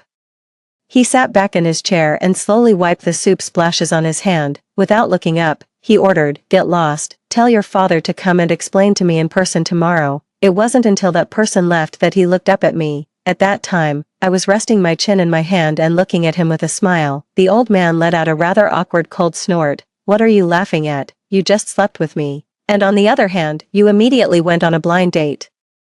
I haven't even settled the score with you yet." Hearing him mention this, I did feel guilty. 13. Without the stench of the young master of the Don family's feet, I regained my appetite. I ate and drank a lot of wine. By the time it was time to pay the bill, I was already drunk. "It's okay, Mr. Duan, I'll pay the bill. Let me do it, let me do it." I brought the traditional virtue of fighting to pay the bill to the extreme. Duan Winya, the waiter, however, had good professional ethics and smiled politely. "No need, miss you, Mr. Duan always charges it to his account." I stopped the action of bringing out my payment code and blinked. Duan Winya didn't give me time to react and walked directly to my side. "Can you still walk on your own?" I thought about it for a moment and let my face become as thick-skinned as possible. "Well, if you carry me, I can." Reluctantly agree. Duan Winya smiled softly. "In public?" He bent down and picked me up, and then left calmly. The familiar refreshing smell on the man invaded my nostrils after a long time. It instantly swept away the listlessness that I had been feeling after being affected by the young master of the Dong family for nearly an hour. My nose almost touched Duan Winya's collarbone. I couldn't help but get closer and sniff. Duan Winya saw this and said in a flat tone, "Did I forgive you so that you could act coquettishly?" Although he said this, he hugged me tighter. I was drowsy in his arms, until a familiar voice came. "Uncle, why are you with you, Xia?" I opened my eyes sleepily from Duan Wenya's neck. Liang Sun was looking at me with a complicated expression, and Song Anran was standing beside him. Duan Wenya glanced at him. "Do I need to report to you who I'm with?" Liang Sun pursed his lips tightly, and his gaze landed on the hand with which Duan Wenya was holding me. "Yu Xia is drunk, right? She's like this. She gets drunk easily after drinking a little. Uncle, I know her, give her to me. Otherwise, she might cause trouble for you when she goes crazy later." Hearing this, I was startled. I opened my eyes wide and looked at Duan Wenya, who showed no sign of letting go, and then at Liang Sun. Our eyes met, and I instinctively blurted out 2 words, "Asshole." Liang Sun, his face suddenly darkened. His act of relying on others' power immediately fell apart. And I hurriedly hugged Duan Wenya's neck tightly. I pleaded in a low voice, "Don't give me to him to carry." Duan Wenya's chest vibrated with laughter. He said the words "let's go" and then took a step and left. 14. When I regained my memory again, it was the next morning. I rubbed my dizzy head and went downstairs while building up my mental strength. I had already prepared to be severely scolded by my father, but seeing my father's unusually kind expression was even scarier than seeing a ghost. "Xia Xia, did you sleep well?" "Me?" I didn't dare to speak. "Not at all. My daughter is really promising. She's going to marry the most outstanding person in the circle." After thinking for a few seconds, I asked tentatively, "Are you planning to arrange for me to marry that 57-year-old Director Wang?" My father forced a smile for a moment. "You're really different when you're with Wenya. Dad thinks you've gone from being stupid to cute." I froze in place. Suddenly, some forgotten fragments flooded into my mind. Last night, Duan Wenya dropped me off at my doorstep. I struggled with the seatbelt. When Duan Wenya leaned over to help me unbuckle it, I suddenly looked up. The corner of my mouth brushed past his lips. Duan Wenya didn't move. His gaze slowly shifted from my eyes down to the area below the tip of my nose. In the confined space, our slightly heavy breathing only added to the rising atmosphere of intimacy. Just when I thought Duan Wenya was about to do something, he suddenly pressed my chin and pulled back to create some distance. He gave a mocking smile. "I won't give you a second chance to take advantage of me without any commitment." The alcohol had brought out my lustful side. I stared longingly at Duan Wenya's lips and pursed my mouth in disappointment. I still remembered that this old man was quite good at kissing. As if to prevent me from kissing him on the way into the house, he helped me walk with extreme restraint. My father was surprised to see Duan Wenya, but he quickly put on a smile. I couldn't remember exactly what they said. The only thing I remembered was that Duan Wenya leaned down close to my ear and spoke in a low voice that only the 2 of us could hear. "Agree to marry me, and I'll let you kiss me." As if afraid that I wouldn't agree, he added an incentive, "As much as you want." Did he think I was a fool? The word marriage snapped me back to a momentary state of clarity. Duan Wenya, who had driven away the young Master Dong for me tonight, made my heart flutter for a moment. Moreover, It was inevitable that my father would force me into a marriage alliance to gain benefits for himself. In the end, in front of everyone, I agreed to the marriage alliance with Duan Wenye in a completely sober state. Yes, it was a marriage alliance, in my view at that time.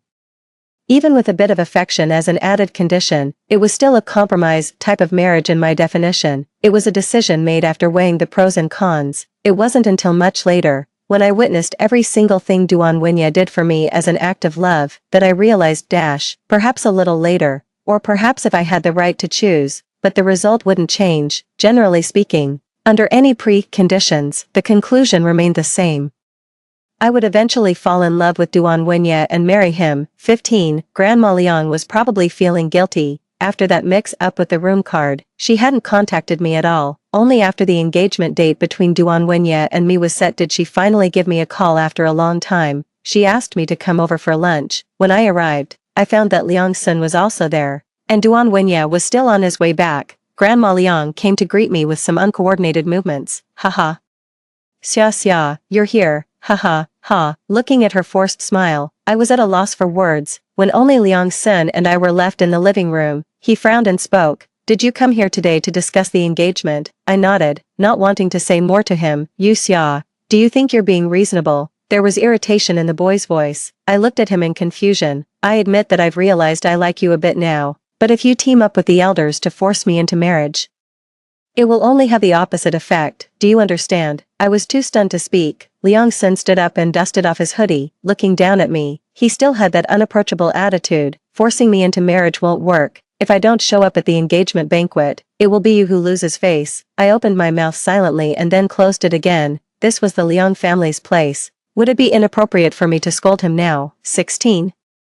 Liang Sun's pride finally crumbled at the dinner table. With the clear sound of chopsticks hitting the ground, Liang Sun's eyes trembled slightly. What did you say? Uncle is engaged to you, Xia. He let out a mocking laugh. Don't be ridiculous. They're not even from the same generation. Duan Wenye casually replied with an soon you two won't be of the same generation either.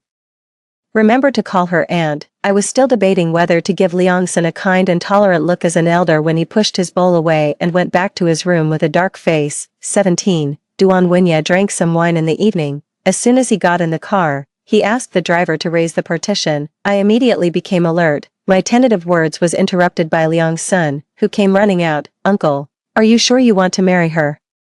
Duan Wenye leaned lazily against the seat and rolled down the car window. Liang Sun looked past him at me. There was a contemptuous smile in his eyes, as if he had already predicted my miserable defeat. Uncle, you might not know that the person you're about to marry used to like me in a very humble way. Duan Wenye bit on a cigarette, lowered his head, and lit it with a lighter. It was hard to tell what he was feeling. For some reason, I couldn't help but feel a little nervous. Liang Sun was very satisfied with my reaction and smiled. His tone was even more leisurely. Yu Xia has a notebook filled with every single thing about her secret crush on me. Uncle, with your status, are you sure you want to marry someone who used to like your nephew, a cheapskate? With every word he said, my hand resting on the seat tightened a little more. After all, Liang Sun was Duan Wenye's nephew. The probability of him siding with me was much lower than the probability of him believing his own nephew, especially when such words were so humiliating. Duan Wenye rested the hand holding the cigarette on the window ledge. He slightly raised his wrist, motioning for me to look at Liang Sun. When Liang Sun and I made eye contact, he smiled confidently. See, Xia, Uncle wants you to get out and come with me. How could he possibly take a liking to you? Duan Wenye ignored him and just asked me. Did you hear everything he said to insult you just now? Not sure what he was up to. I nodded silently. The light in front of me was blocked by a shadow. Duan Wenye leaned in, and the corner of his mouth curled up in a barely noticeable smile. His voice was alluring. Yu Xia, don't be a coward, fight back. I was stunned and looked up at him in disbelief. I'm not just here to stand up for you. At the same time, I also give you enough confidence to do whatever you want. His eyes narrowed slightly, and he raised his eyebrows. Like right now, wouldn't it be more satisfying if you fought back yourself? I was convinced by his words. Somehow, I really leaned closer to the window, but before I spoke, I turned back to Duan Wenye and asked hesitantly, will you really back me up? The man let out an from his nose. I pursed my lips and looked at Liang Sun firmly. My hand resting on the windowsill unconsciously clenched into a fist.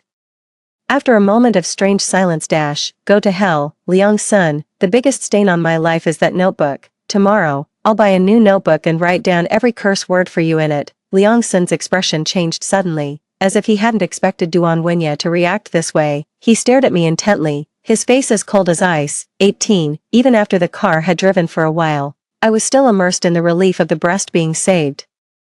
I didn't realize at all that I had leaned all the way over just to scold Liang Sun, and now, I was still kneeling on Duan Wenye's lap, feeling better. There was a hint of cynicism in the man's leisurely smile. This question was very ambiguous. I didn't know if he was asking about how I felt after scolding Liang Sun or about my current position. Just as I was about to climb down calmly, the driver hit the brakes at the wrong time. I fell directly into Duan Wenye's arms. I felt something soft pressing against my lower back, so I reached out to touch it. Where are you touching? Duan Wenye caught my hand with a half smile. Since I was still sitting on his lap, I blurted out without thinking. I just felt something very soft. It should have been the cigarette case in his pocket. Duan Wenye slowly raised his eyes, and his hand holding mine felt hot. Are you sure it's what's in your hand? The car was so dim that there was almost no light. When I looked down at my hand, the passing street lights cast light on the seat. Everything was laid bare. I almost let out a scream. I withdrew my hand as quickly as possible. I tried to get off Duan Wenye's lap, but he wouldn't let me. He held my waist and pulled me back into his arms. Duan Wenye was settling the score. You said it was soft. I felt like crying but had no tears. No, then what was it? Seeing that Duan Wenye was going to keep pressing this issue, without thinking, I reached out and covered the lower half of his face. Stop talking, okay. Instead of pulling my hand away, Duan Wenye held me and changed our position. He made me straddle him. Do you think this can stop me from talking? His warm breath tickled my palm, not just my palm, also the tip of my heart. His slightly deep voice came through my fingers. I withdrew my hand and looked at him awkwardly. Duan Wenye looked flirtatious. Maybe we should find another way to shut me up. The moonlight shone on his eyebrows and eyes, giving him an elegant and clear look like a cedar in a cold stream. My irregular heartbeat easily shattered the disguise of my pretended calmness. I was sure I was seduced by him. When I came to my senses, I had already leaned in, holding onto his shoulders. Our eyes both landed on each other's lips. Until they met, I recalled the entire process of our kiss on that confusing night, but probably because Duan Wenye had been drinking. This time he took the initiative almost immediately. He held my chin with one hand and forcefully pried open my mouth. He adjusted the angle from time to time, or he would let go for a moment, turn his head to the other side, and then kiss me again. In the middle of it, I regained a moment of clarity. I pushed against his shoulders. The driver, he can't hear us. Duan Wenye cut in, his breathing slightly unsteady. Again. Then I was pulled back into the trap of indulgence. 19. In the end, Liang Sun didn't end up with Song Yanran. He told me this news himself. At that time, I was doing group work at Maker Coffee. The chair opposite me was pulled out, and someone sat down. I heard from Grandma that you and Duan Wenye are planning to get the marriage certificate soon. It was the first time I heard Liang Sun call him by his full name. I looked up at him. The dejection in the boy's eyes couldn't be hidden by all his external advantages. I once had a dream, Yu Xia. He smiled and shook his head. In the dream, because of misunderstandings, I did a lot of things that made you sad. The only consolation was that in the dream, you still liked me. He lowered his eyes, and his gentle smile was mixed with bitterness. It turns out that dreams really are the opposite of reality. In reality, before I've even done anything to you, you already don't like me anymore. I didn't have the energy to argue about these useless things with him. Suddenly remembering something, I took out a ring engraved with the initial of my name from my bag. I was about to return it to Liang Sun. Looking at the ring, he said calmly, "So you've even bought couple rings." It was a simple sentence, but I felt like I didn't understand it. What? Liang Sun said, "I saw the same men's ring on Duan Wenye last time, but I never thought the women's ring would be in your hand." I felt as if I was in the deep sea, and the feeling of suffocation completely enveloped me. Liang Sun's words came from far, far away, taking me back to even more distant memories. In my previous life, I vaguely sensed that Liang Sun had fallen in love with Song Yanran. Although I was disappointed, I didn't want to interfere in their relationship. Just as I was planning to find a suitable time to ask Liang Sun about it, I received a gift box that claimed to be from the Liang family. Inside was this very ring. I thought it was a ring from Liang Sun. I never imagined that it was from Duan Wenye. So that night, when Liang Sun came to see me, I jumped into his arms excitedly and confessed boldly, "Liang Sun, I like you so much." Liang Sun didn't push me away. After a long silence, he hugged me back. "I know, what about you?" I looked up from his arms and asked hopefully. Liang Sun pressed me back into his arms. So I couldn't see his expression. "I've never said I don't like you." That was his ambiguous answer. The subtlety in it was ignored by my active dopamine at that time. It could be said that without this ring, most likely, my engagement with Liang Sun wouldn't have happened. "You xia." Liang Sun's questioning voice brought me back to my senses. I looked at the ring again and then put it on my finger. "What did you call me?" Liang Sun didn't realize I was setting a trap for him. "You xia." I gave him a smile that I hadn't shown for a long time. "Remember. You'll have to call me Aunt soon." 20. Liang Sun left without saying a word. I nodded in satisfaction at his back. I was sure he wouldn't come back to pester me anymore. I didn't immediately ask Duan Wenye about the ring, but there was indeed a question that I couldn't figure out. Since he was the one who gave the ring, why didn't he say so? I stared at the ring, searching my memory for impressions of Duan Wenye from my previous life. Finally, I remembered that on the day I confessed to Liang Sun. When I looked up from Liang Sun's arms, over his shoulder, I saw a Cullinan facing us, but because it was too dark, before I could see the person in the car clearly, the car started and drove away. It drove into the lonely autumn night. Not long ago, I saw an identical Cullinan in Duan Wenye's garage. I thought, it wasn't that he didn't speak up, he had seen me in love, so he didn't want to try again. 21. It wasn't until the engagement day that Duan Wenye put on the ring. The engagement banquet went smoothly from beginning to end. The only thing that bothered me a bit was the words of a friend I met during my internship. Her husband is 7 or 8 years older than her. She looked at me with a complicated gaze, as if she were someone with experience. "Sister, be more tolerant of your husband." As she spoke, she patted me on the shoulder. I looked at her in confusion. "I'm giving you a heads up in advance. He's older than you, and he'll get old before you do." You know, what kind of nonsensical statement is this? My little sister simply stopped beating around the bush and whispered to me with a sigh, "The older a man gets, the less capable he is. My husband is like that. Just when I'm about to get into the mood, he's already satisfied and lying there. It's even shorter than the time it takes me to read a short story. My husband told me that all men are like this." It was the first time I'd heard about such a thing, although I was surprised. I still thought about it, realizing it wasn't a small matter. I sincerely asked for advice. "Is there a way to fix it?" My little sister shook her head and blushed as she said, "You can't count on men. I have an electronic partner now. I can send you the link later. You should give it a try. It's definitely more useful than a real person." I'd thought there was some great tonic for the body, but I didn't dwell on it and opened the door to go out. Duan Wenye was standing right at the door. Judging by his appearance, he must have just arrived, so I didn't think much of it. On the night of the engagement, Duan Wenye hardly let me drink any alcohol. He blocked all the people who came to offer a toast, but just when my favorability towards my fiancé had skyrocketed, it plummeted right back down. In Duan Wenye's apartment, he pinned me down on the sofa, his knee also pressed against my leg. He raised his hand and gently patted my cheek. "Tell me, what kind of partner is this electronic one?"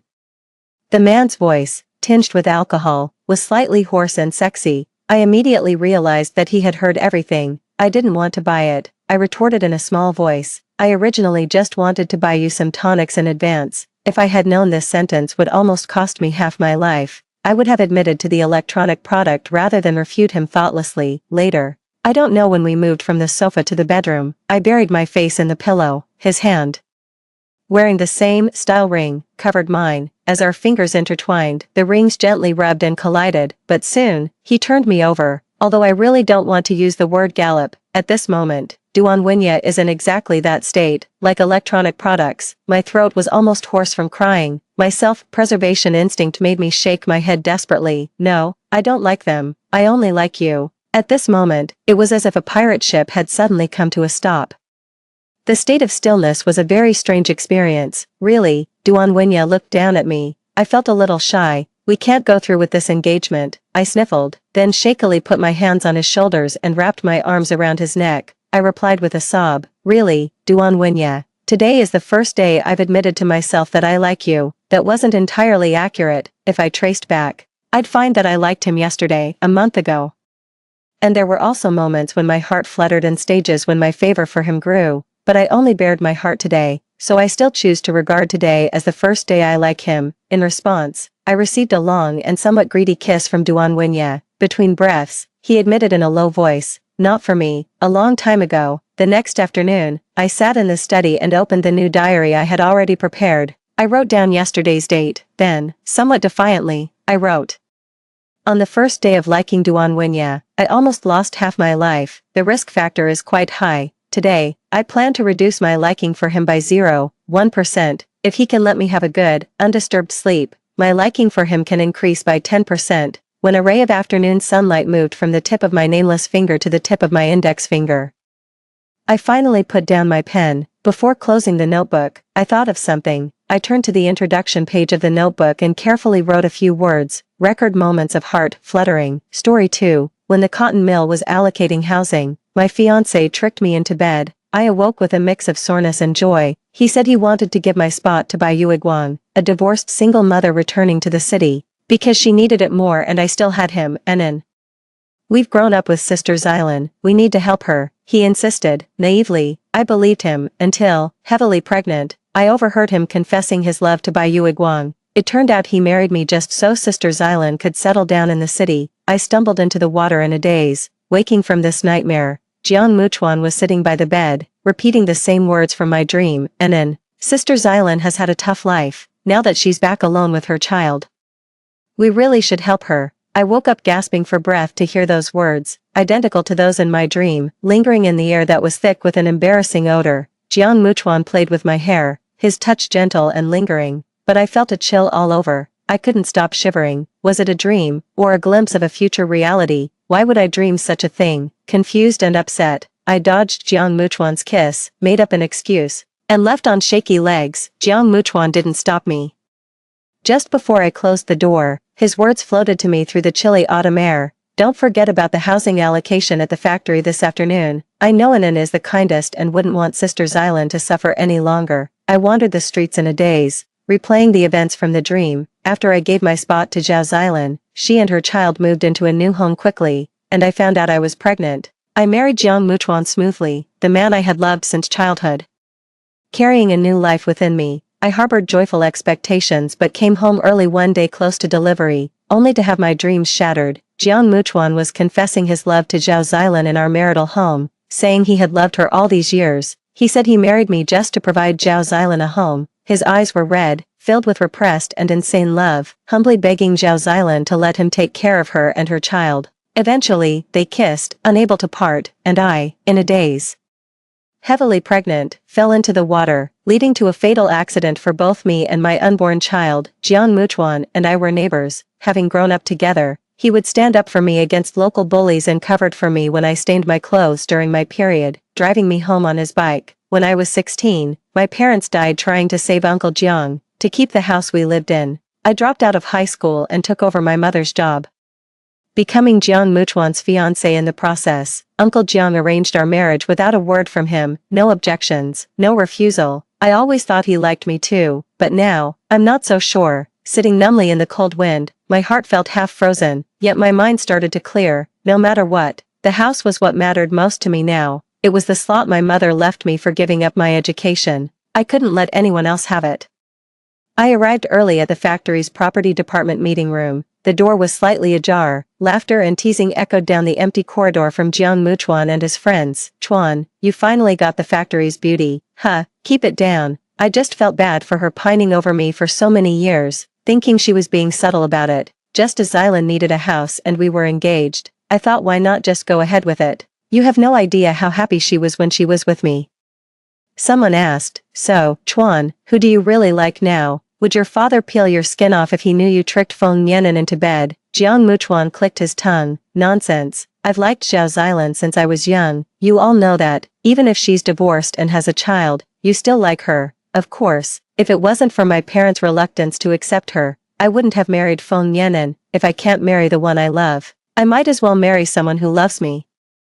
At least she's obedient and pleasing to look at, right? Jiang Muchuan answered decisively. When he talked about me, there was a faint disdain on his face. Others praised him as a rare romantic in the textile factory. They said that Zhao Xilan was lucky to be loved by him, a blessing cultivated over 800 years. And me, lacking self-respect and self-love, I deserved to be played. I stood outside, clutching my palm tightly, daring not to make a sound. Uncle Jiang is the deputy factory manager, and the others inside were all children of department heads. Falling out with them now would do me no favors in getting a house. I tried to calm my breathing, but humiliation and regret surged like a tide. So, the dream was real. My years of affection for Jiang Muchuan were just a joke to him. If it weren't for the house left by my mother, if there wasn't Zhao Xilan, to him, I was just a compromise. My chest heaved violently. Suddenly, a hand as white as jade rested on my shoulder. I turned around. It was Zhao Xilan's smiling face, holding her child. With gratitude and concern, she said, "Nianan, thank you for being willing to give up the house for me. Why do you look so pale? Are you alright?" I stared at her blankly. Jiang Muchuan's sister Xilan, who had suffered a lot in the countryside, was dressed in the latest wool coat and scarf from the state-run store. Her child's bib was worth half a month of my salary. She stood there gracefully, making me, in my work uniform, seem even more rough and disheveled. That's right, someone had said the day she came back, I looked more like the one who had come back from the countryside. But how could I not be disheveled? Jiang Muchuan, to show support for her, borrowed all my fabric coupons and half of my food coupons. These days I've been eating rice porridge and nibbling on pickles. Several times I nearly fainted at my workstation, but he said Xilan and her child needed support, and their stepmother wouldn't give them their fair share. We should save and help them get through this. Nianan, Xilan has had a tough life. She used to be so proud. We can't let others look down on her. Jiang Muchuan said so, but he forgot, or rather didn't care. If it weren't for my parents saving Uncle Jiang, I would be a university student like him, not a high school dropout working shifts in a factory, tirelessly running around for a mere few tens of yuan. I, too, am suffering. I held back the tears in my eyes. I smiled at her. It's nothing, Sister Xilan, just choked by the wind a bit. My tears, they shouldn't be spent here. Their voices carried into the room. Jiang Muchuan hurried out. Seeing it was me and Zhao Xilan, he stiffened for a moment, but quickly, he reached out to embrace me. Greeting Zhao Xilan into the room with a normal expression, I laughed sarcastically. He really put on a good show. The group of people waiting to be allocated houses gradually arrived. The head of the housing department, Chief Liu, cleared his throat and began to read the list. When my name was called, Jiang Muchuan interrupted, "Uncle Liu, Nianan and I are about to get married, and I'd like to give my spot to Sister Xilan. Do you think it's okay?" He reassured me by squeezing my palm and gave me a wink. Chief Liu laughed. "Of course, you can." "No." I pulled away forcefully, raising my voice. "Chief, this is my spot, and I'm not giving it away to anyone else." For a moment, the air in the meeting room seemed to freeze. Jiang Muchuan's friends looked at me in disbelief. Zhao Xilan, who had been all smiles, turned pale. Jiang Muchuan suppressed the anger in his voice. "Uncle Liu, there might be some misunderstanding. Let me talk to Nianan again." He tried to pull me to the water room at the end of the hallway. I didn't move. Instead, I stared at the people in the meeting room, tears rolling down my face. My mother started working in the factory at 14 and spent over 20 years there just to get this apartment. I have no parents left. This apartment is the last thing they left for me, and I'm not giving it away to anyone else. The humiliation of being betrayed and played washed over me at that moment. I cried so hard I couldn't breathe, my eyes red as I apologized to Zhao Xilan. "I'm sorry, Sister Xilan. Muchuan said you've had a tough time. I know it hasn't been easy for you, but I really can't give this spot to you." She was at a loss. Amidst the surprised or scrutinizing looks from everyone around, she felt so embarrassed she wished she could disappear. I lowered my head to wipe my tears, hiding the coldness in my eyes. My name and the house were now linked together. Stamped with the big red seal of the cotton mill, Jiang Muchuan pulled me to apologize to Zhao Xilan. He didn't seem too happy, but still forced a smile to reassure her. "I'm sorry, Sister Xilan. I'll think of another way to help you with the housing and residency." Zhao Xilan also smiled, standing in the wind with her child. Her eyes were slightly red, tears almost falling. She glanced at me with a choked voice. "It's okay, Muchuan. I shouldn't have asked for little Sister Anne's apartment. It's my fault, don't fight over me." The child in her arms started to cry along. She looked at us apologetically and hurriedly left with her child. Her figure was as frail as a fallen leaf in autumn. Jiang Muchuan watched her for a long, long time. With things set in stone, Jiang Muchuan hurried to find a new house for Zhao Xilan. His brows furrowed, his expression somber as he looked at me. "Once I've settled Sister Xilan, I'll come back to settle things with you." But Feng Nianan, I never thought you could be so petty. You've disappointed me so much. You don't need to come to the family dinner tomorrow night. This family dinner was supposed to introduce me to the Jiang family relatives. A small celebration before our wedding. Being banned from attending was nothing short of humiliating. Logically, I should have felt sad and upset, but right now, my mind was full of dreams of the future. I absent-mindedly listened and even nodded. "Okay.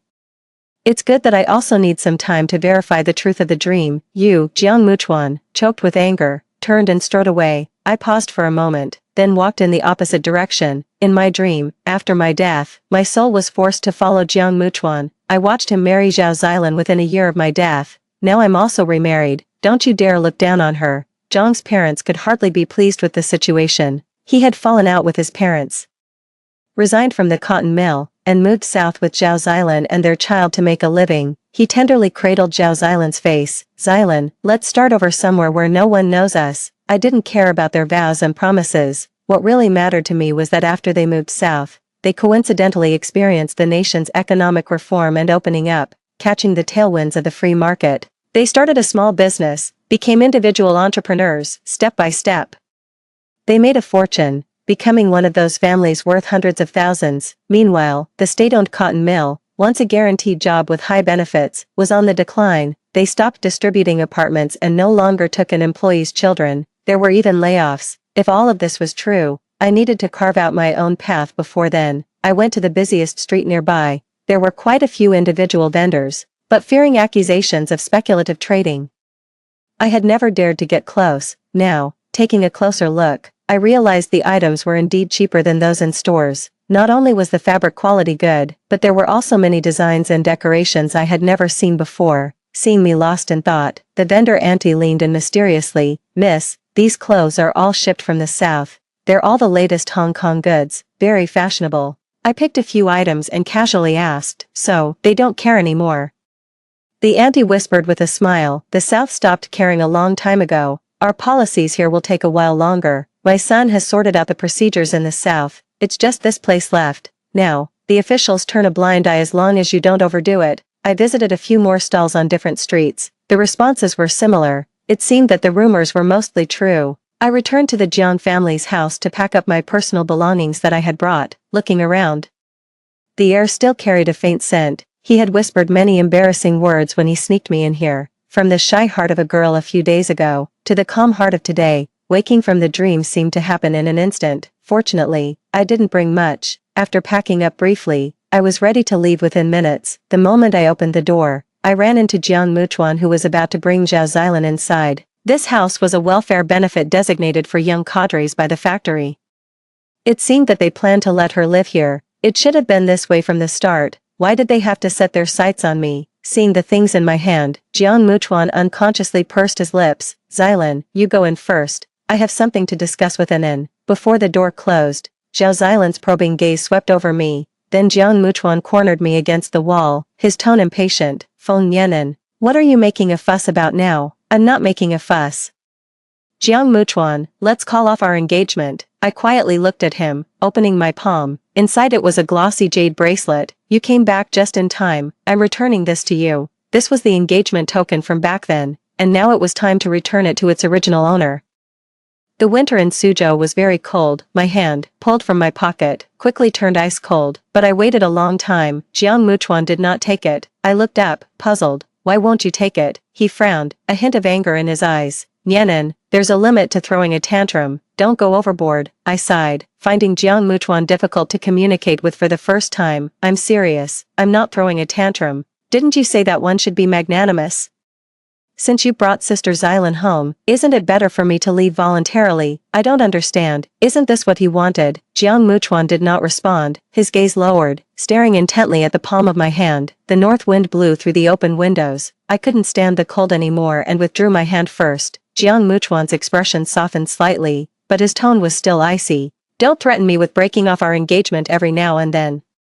You know I don't fall for that. As for me and Sister Zilan, it's not what you think. I know you really want to marry me, but let's wait until I've settled things with Sister Zilan. Okay. I fell silent, realizing it was futile to talk further with Jiang Muchuan. I had nothing more to say to him, whether he wants the bracelet or not. Returning it to Uncle Jiang and Aunt Song is the same. Having realized this, I pushed him aside and was about to leave. Just then, someone came downstairs. In the narrow corridor, Jiang Muchuan watched me. He didn't stop me. Jiang Muchuan leaned back on the couch. His mind was filled with Feng Yan's cold gaze as she left. He was somewhat distracted. Zhao Zilan smiled, handing him a glass of water with gratitude on her face. Xiaochuan, thank you for lending me your house and helping me with the luggage. Once I find a job, I will definitely pay the rent on time. Sister Zilan is still as gentle and beautiful as I remember.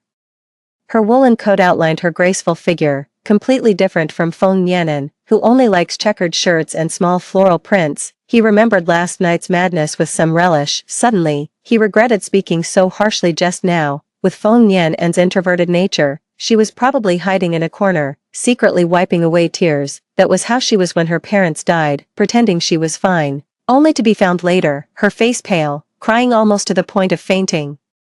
After all, she is my wife-to-be. For the sake of a harmonious marital life in the future, I should take her to tomorrow night's family dinner. That's what Jiang Muchuan thought. He lifted his head and drank the water in one gulp, a smile unconsciously forming on his lips. Zhao Xilan's heart skipped a beat, and she gently said, "Remember to apologize to sister-in later. I didn't mean to take her house. Just thought since you two are getting married soon, it would be inconvenient for her and you to live together while I have a child." She choked up a bit, her eyes slowly reddening. Hearing his mother's crying, 1-year-old Zhao Zishuan toddled over, grabbing his mother's skirt with one hand and holding on to Jiang Muchuan with the other. He stumbled and said, "Mommy, don't cry. Daddy, kiss Mommy." Zhao Xilan blushed deeply, hurriedly picking up the child. "Sorry. He just learned to talk and can't quite distinguish yet." Jiang Muchuan didn't mind much. Instead, he bent down and lovingly looked at Zhao Ziyan. He and his mother looked very alike, both had fair skin and were equally bright. In Jiang Muchuan's youthful dreams, he and Sister Xilan also had such a happy family, although it was no longer possible between them. But that didn't stop Jiang Muchuan from liking the child. He instinctively followed Sister Xilan's cue in his thoughts. Feng Yanan was somewhat dissatisfied. Such a lovely child. Why couldn't she just make things easier? Thinking of how she lost her temper and recklessly spoke of breaking off the engagement, Jiang Muchuan's face gradually darkened. How could she be so thoughtless? In the end, he decided to impose a minor punishment as a stern warning. He wouldn't let Feng Yanan attend the family banquet, teaching her a lesson that was neither too harsh nor too lenient, to make her understand that when living together as a couple in the future, one cannot always quarrel with their partner over every little thing. When I walked out of the dormitory building, it was already dark. I didn't stop walking, and managed to submit my application for unpaid leave before the factory closed. Since I arrived late, only Sister Lu was left in the office. She had watched me grow up from a young age and was surprised. "Anan, aren't you about to marry Jiang soon? Why are you applying for unpaid leave at this time?" I didn't want Jiang Muchuan to know about my decision to leave, so, taking advantage of the convenience of just having walked in the cold wind, I sniffed, pulling out a forced smile. "Aunt Lu, you must have heard about what happened in the property department this afternoon. I want to leave and head south to seek refuge with distant relatives. Can you keep this a secret for me?" Gossip spread quickly among the older people at the factory like Aunt Lu. She slapped her forehead, suddenly realizing. Her face also showed a bit of indignation on my behalf. "All right, I promise you, I won't tell anyone about this. I used to think Jiang was a college student who wouldn't do such shameless things. Now it seems that all men are the same. If it weren't for your parents, he might not have even gotten into that college. Pa, such an ungrateful wretch." Aunt Lu became more agitated as she spoke. At the height of her emotions, she rolled up her sleeves, wishing she could drag me there and then to trample that scumbag. I couldn't help but smile warmly inside. "Thank you, Aunt Lu. Once I get settled in the south, I'll definitely send local specialties back to you." She puffed up her chest. "Oh, don't be so formal with me. I've always disliked dragging things out." Aunt Lu said that the procedure for unpaid leave would take 7 days. The next morning, I took a bag of fruit and went straight to Zhang's parents' house. Holding the steaming mug of brown sugar water that Zhang's mother handed me, I said, "Uncle, Auntie, I want to call off the engagement." In the misty steam, Zhang's father reacted most strongly, grabbing a wooden stick and intending to drag the unfilial son back from the factory for a beating. "Anan, don't worry. As long as your Aunt Song and I are still around, we won't let him bully you." I knew they genuinely cared for me. Jiang Muchuan had been beaten the night before. Uncle Jiang had been harsh, and it was said that today he was limping to work, but I still shook my head. "Uncle, if I marry Jiang Muchuan, we are supposed to spend a lifetime together. There will come a day when you are no longer here. What should I do then? He doesn't like me, and now, I don't want to be with him either." Actually, Zhang's parents were well aware that Jiang Muchuan and I were mismatched. He was a rare university graduate among the workers' children, and as the youngest cadre assigned to the factory, his future was promising, whereas I, just a humble textile worker, hadn't even finished high school. How could two people with such different lives and experiences be happy together? Zhang's parents remained silent, offering no answer. I sighed and played my trump card. "Uncle, Auntie, I think the spirits of my parents in heaven wouldn't want me to waste my life like this.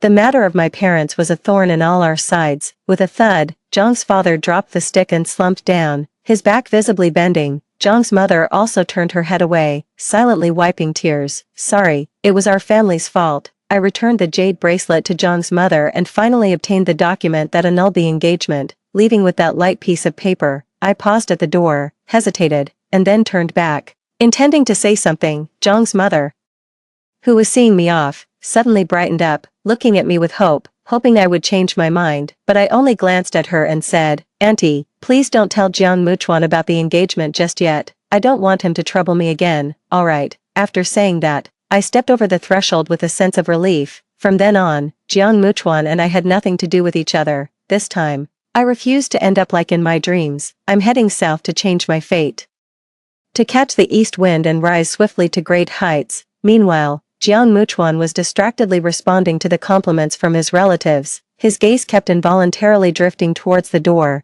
The family banquet had started almost half an hour ago. Why hasn't Feng Nianan arrived yet? He had clearly given her the address of the restaurant earlier. Even if he had told her not to come, her legs were her own. If she really wanted to come, would he actually stop her from entering? The banquet hall was bustling with toasts and conversations, yet, he felt inexplicably irritable and slightly unbuttoned his cuff. What was even stranger was, Zhang's father and mother, who adored Feng Nianan, hadn't mentioned her even once tonight. They didn't even bring up the theme of tonight's banquet, which was supposed to be about their engagement. They only mentioned celebrating his return to his hometown with a job after graduating from university, inviting everyone to gather. It was too odd. Shouldn't they be furious, forcing him to apologize to Feng Nianan? Unable to hold back, Jiang Muchuan pulled his mother aside and whispered, "Why hasn't Nianan arrived yet? Should I go pick her up?" His mother's eyes held the familiar look of reproach and disappointment. Unexpectedly, Zhang's mother said nothing. She just glanced at him indifferently and returned to her seat at the banquet. Jiang Muchuan didn't like this feeling of being out of control. He left the restaurant without a word. His long legs bent slightly as he leaned against the wall outside and lit a cigarette. In the swirling smoke, his expression was frosty. He couldn't understand what kind of game his parents and Feng Nianan were playing. Suddenly, a gentle female voice interrupted his thoughts. "Shachuan, what are you doing here?" He looked up. There was Zhao Xilan, holding a child, looking at him with surprise. "I just came back and couldn't find the nearby wholesale market. Can you help me find my way?" Without hesitation, Jiang Muchuan put out his cigarette and walked briskly towards his sister Xilan. "Of course, I can." Aunt Lu patted her chest, assuring me that she would handle the leave of absence process for me. She even thoughtfully arranged a 7-day leave for me to rest properly. With Uncle Zhang's tacit approval, the matter was well concealed. Jiang Muchuan hadn't heard a thing. I slept for a whole day and night at home, and when I opened my eyes, I felt refreshed. Soon, very soon, I would leave this place, to start my new life. I yawned, ready to go back to sleep. Suddenly, something flashed through my mind. Remembering the child in my dream who had never been born, my expression changed dramatically. My gaze slowly dropped to my flat belly. I sprang from the bed, wrapped myself up tightly, and headed to the black market, hoping everything was still in time. After my parents' deaths, I became an orphan, sitting alone in the room.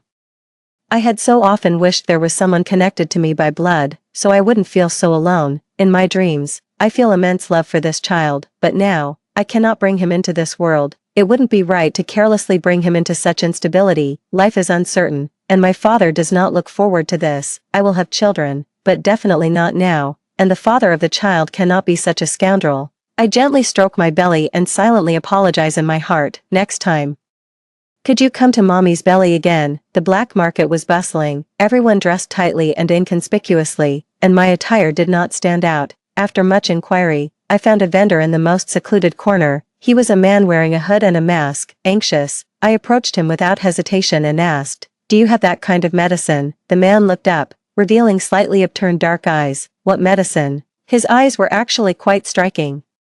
A strange thought flashed through my mind. Ignoring my embarrassment, I got straight to the point in a low voice. "Abortion pills." He glanced at me a few times, then lowered his head, searching for something. "When was the last time you were intimate?" Why is he asking this? I was taken aback and hesitated. 3 days ago. He seemed to chuckle bitterly, stopped what he was doing, and there was a hint of helplessness in his voice. "Young lady, what you really need now isn't an abortion, but contraception. Take this." It's levonorgestrel from overseas, effective for 72 hours. Just take it orally when you get back. There might be some side effects like nausea and vomiting, but that's normal. Don't worry. If I had been able to complete my first year of high school, I would have taken a course called health education. Then I would have realized what a foolish mistake I made today. Unfortunately, I hadn't. And I could only silently take the packet of pills.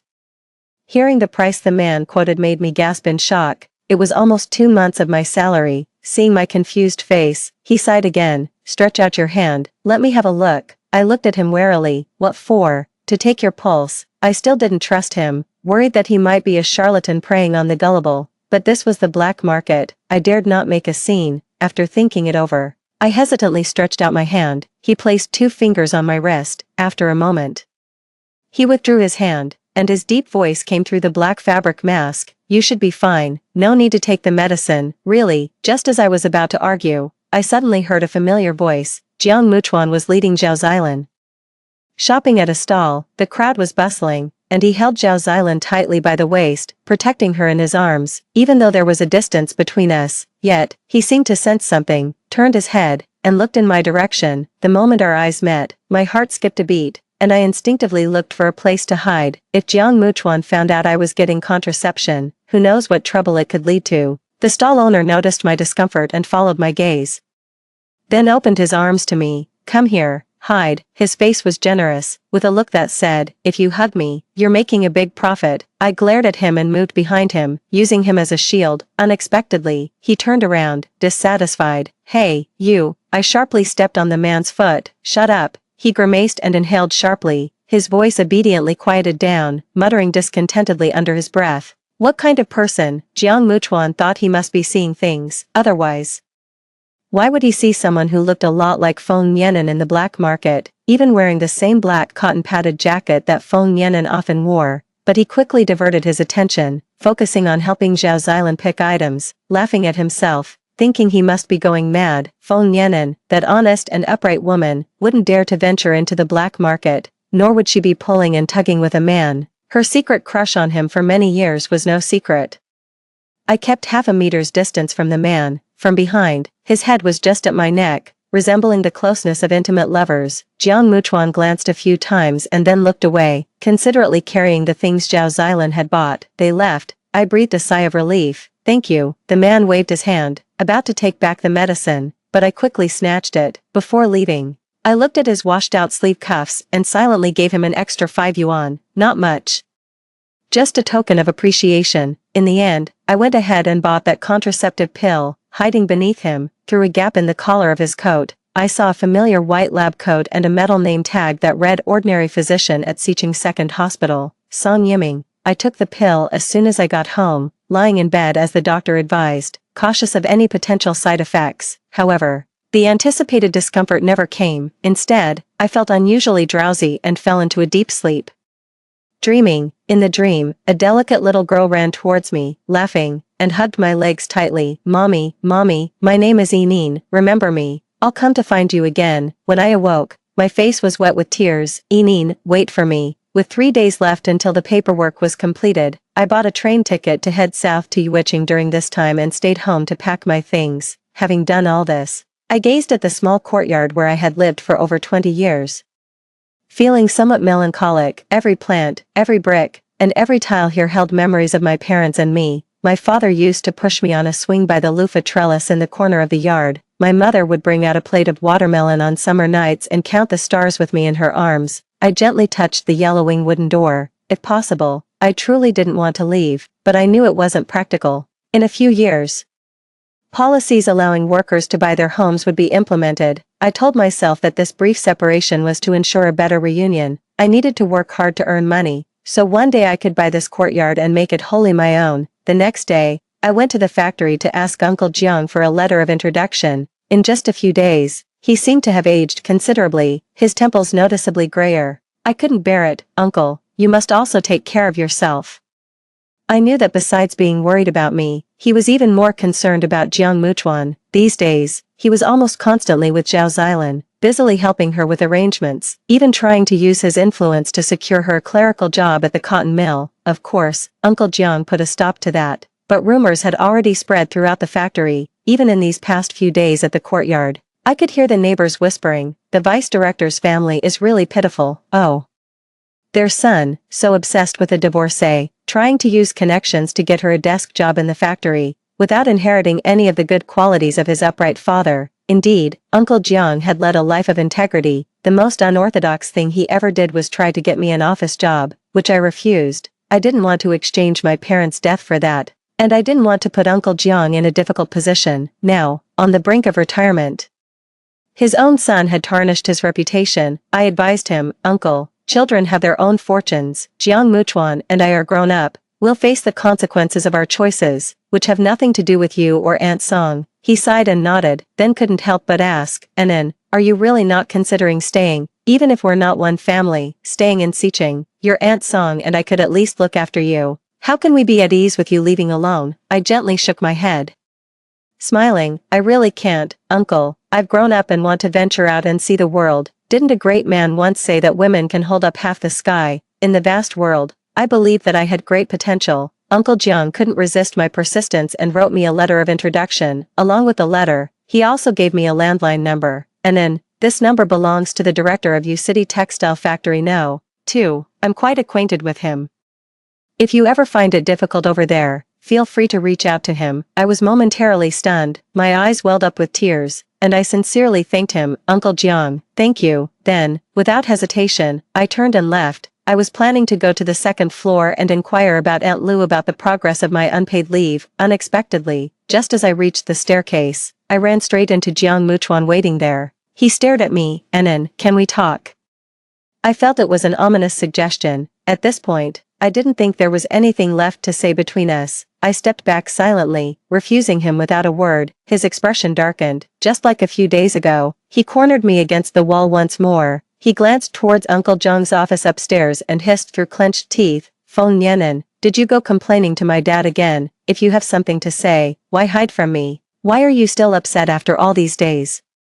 It's been almost a week, you should calm down by now. He moved closer, the stench of alcohol and smoke repulsive. I frowned, struggling continuously, and said calmly, let me go, ignoring everything. After seeing the redness at the corner of my eyes, he suddenly reached out and touched it. His tone was puzzled. You cried. Jiang Muchuan's grip loosened a bit. Sorry, I didn't mean to upset you. Why can't you be more understanding? Always jealous of Sister Xilan. I'm already your fiancé. Ah, I suddenly need him hard. Jiang Muchuan doubled over in pain, curling up on the ground, and then, he reached out to me in vain, expressionless. I stepped over him and left, ignoring the unpleasant episode. Aunt Lu gave me some good news. Your paperwork came through early. The documents will arrive tomorrow. Overjoyed, I gave her a big hug. Thank you, Aunt Lu. If it hadn't been for her diligent assistance these past few days, the process wouldn't have been expedited. Tears welled up in her eyes as she patted my shoulder. And then, take care of yourself from now on. Our cotton mill will always be your home. I returned home with a grateful and joyful heart, thinking of Jiang Muchuan's odd behavior today. I quickly packed my things and went to the guest house. I also changed my train ticket to tomorrow. As soon as the unpaid leave was processed, I planned to leave, to avoid further complications. Unfortunately, the next day, I was cornered again by Jiang Muchuan at the factory. He was somewhat abject, clutching at me. Anan, where did you go? I went to your house last night, and you weren't there. Did someone deceive you? Tell me, please. The person who treated me like trash and deceived me was him, and now he was the one worried that others might deceive me. Honestly, I didn't quite understand Jiang Muchuan's thinking. Fortunately, I didn't need to understand it. Xiachuan, Zixuan is sick. Can you help me take him to the clinic? Zhao Xilan's voice, tinged with tears, echoed in the empty hallway. Jiang Muchuan's hand on me stiffened, and then without hesitation, he pulled away. Anan, wait for me. I'll come find you tonight. Once again, Jiang Muchuan chose Zhao Xilan over me. But I wasn't upset at all. Instead, I sighed in relief, facing Zhao Xilan's complex gaze. I even managed a sincere smile. Wusong said, hurry, take him away. Yes, I knew Jiang Muchuan wouldn't let things go easily, so I made a special trip to see Zhao Xilan last night. I told her about my plans to visit the factory today and my intention to leave. Sister Xilan has always been smart. See, here she is now, with just a simple suitcase. I bid farewell to my hometown of over 20 years and boarded the train to Yuicheng alone. The scenery outside the window flashed by rapidly. The barren trees transformed into lush greenery. Stepping out of the carriage, I was greeted by a warm gust of air. Here, I would start a brand new life. Life away from home was not easy. Yueching's open policies allowed individuals to rent houses. To save money, I rented a small room in a tube building during the damp season.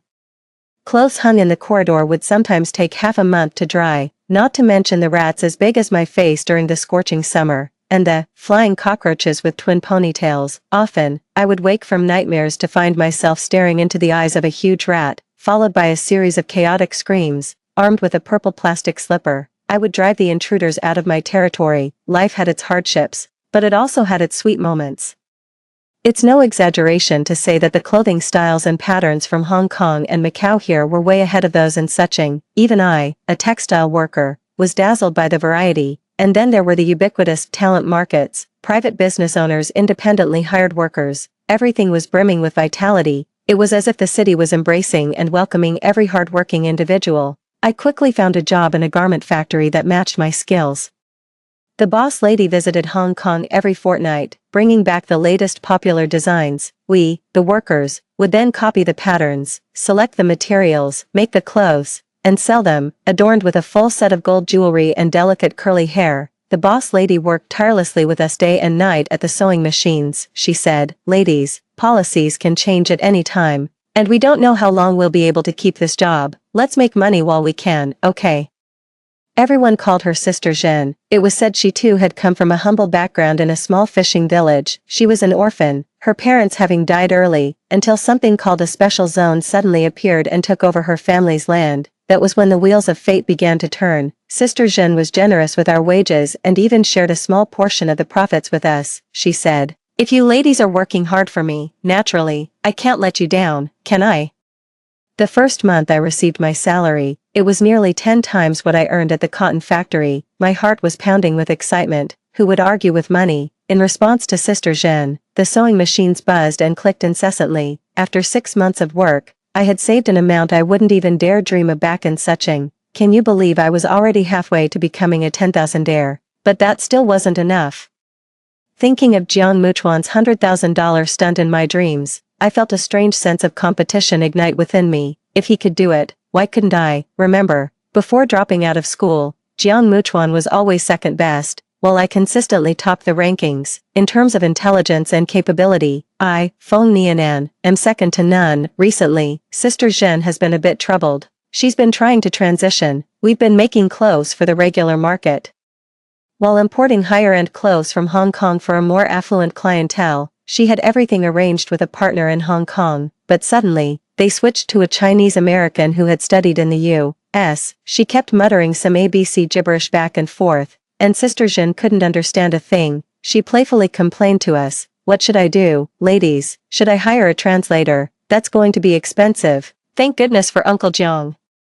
After Jiang Muchuan's college entrance exams during the summer, he heard that fluent English would be advantageous in university. He specially hired an English teacher from Sudai University to tutor Jiang Muchuan at home, and I was also included, supposedly to supervise Jiang Muchuan. After several months of attending these sessions alongside my job, well, let's just say, basic verbal communication is no problem for me. I boldly recommended myself to Sister Jeanne. Her eyes lit up, and decisively. She took me with her to the port city. The cityscape was packed with towering skyscrapers and bustling central streets. Everything was so overwhelming. I felt like Granny Lou entering the Grand View Garden for the first time. Before entering the meeting room, I was so nervous that my palms were sweating. I held a book of clothing terminology that I had specifically bought from a bookstore, reciting it over and over. But Sister Jeanne, casually leaning against the wall with a slim cigarette, reassured me, "Relax, Annie, if it comes to it, we can just hire a translator. We're just giving this a try. Don't feel too pressured." Annie is the English name I chose for myself. I also picked out the name Jennifer for Sister Jeanne. It's simple and memorable, and she likes it a lot. I nodded, but then I noticed Jennifer's other hand, hidden behind her, was also trembling slightly. I couldn't help but laugh out loud, embarrassed. Sister Jeanne playfully scolded me. "After all, I've invested half of my fortune in this. Isn't it normal to be nervous?" "Absolutely, you're right, Sister Jeanne." The little incident outside the meeting room eased my nerves. The anticipated flood of arcane jargon never came. Our counterpart was an elegant woman named Sophia, with curly hair and dressed in a red gown. I was so struck by her beauty that I nearly tripped as I entered the door, staring at her in awe. It was only when she tapped lightly on the glass table that I snapped back to reality and got down to business. Instead of using complex jargon, she focused on asking about the sales of their clothing in U City, the patterns and materials that were popular with mainland customers, and the usual pricing and logistics. Sister Jean answered, and I translated. Despite some stumbles, we eventually closed the deal. It turns out, a small textile worker like me, with a fine craft and some additional skills, can sit at a negotiation table with highly capable people, just like the newspapers say, and hold her own confidently. Before we left, Sophia gifted us a model of the port city's iconic tram, which made a ringing sound when moved. In return, Sister Jeanne and I gave her Suzhou's famous embroidered silk and the popular snow cream from the mainland. The business went unexpectedly smoothly, with a grand gesture. Sister Jeanne whisked me onto an expensive return flight. On the way there, we had taken a boat, which cost 93 yuan per ticket, a price I already thought was astronomical. I had been seasick during the journey, and Sister Jeanne teased me for being a landlubber. Unexpectedly, our return trip was on a plane ticket costing 270 yuan each. From the airplane window, looking down at the world below, all troubles seemed trivial and easily manageable. I absolutely loved this feeling of freedom. On New Year's Eve, amid the intermittent sounds of firecrackers, we watched the first ever Spring Festival gala on a black and white TV that Sister Jeanne had splurged on. We enjoyed a Huangmei opera sketch titled Eating Chicken and the ethereal singing of artistly. Sister Jeanne, unable to get through on the phone to request a song, was sulky for a while, but then, captivated by the soul-stirring song Nostalgia, she squeezed past us to sit in front of the TV, completely engrossed. Having been away for a year, I started to miss home. I couldn't help running out to make a call to Suzhou, even just to check on everyone's well-being. I called the local store at the end of the alley and asked the owner to summon Auntie Song. "Annie, is that you? How are you doing over there?" Hearing that I was doing well, Auntie Song's voice choked up, and she couldn't help but complain. "You child, why didn't you call to let us know you were settled? Your Uncle Jiang and I have been worried for a long time." Through the winding phone line, I could almost see Auntie Song's eyes brimming with tears. In the end, I promised to call home every month. After calming her down by providing my current address, life swiftly returned to its hectic pace after the Spring Festival. Gradually, I helped Sister Jeanne secure a few more business deals. Impressed by my ability to learn, she sent me to night school for adults. During a celebration, she got me drunk with beer and learned about my past in Sioux City. Not sure what she thought of me, perhaps some pitiful soul. She even offered to cover the cost of my night school. Despite my repeated refusals, I couldn't persuade her otherwise. In the end, she paid half, and I paid the other half. She playfully tapped my nose, saying, "What do you know? I call this an investment. If you bail on me after finishing night school, you'll see what I'll do to you." I just laughed foolishly, hugging her arm like an idiot. The garment export business was booming. We were importing not just from Hong City, but Sophia also took a liking to our exquisite silk and embroidery, as well as the affordable labor. With great foresight, she placed a bulk order for mainland clothing at an irresistible price. Sister Jeanne and I worried, will there really be a market? Sophia gently touched the soft silk, reassuring us, "Don't worry, ordinary clothes go to Southeast Asia.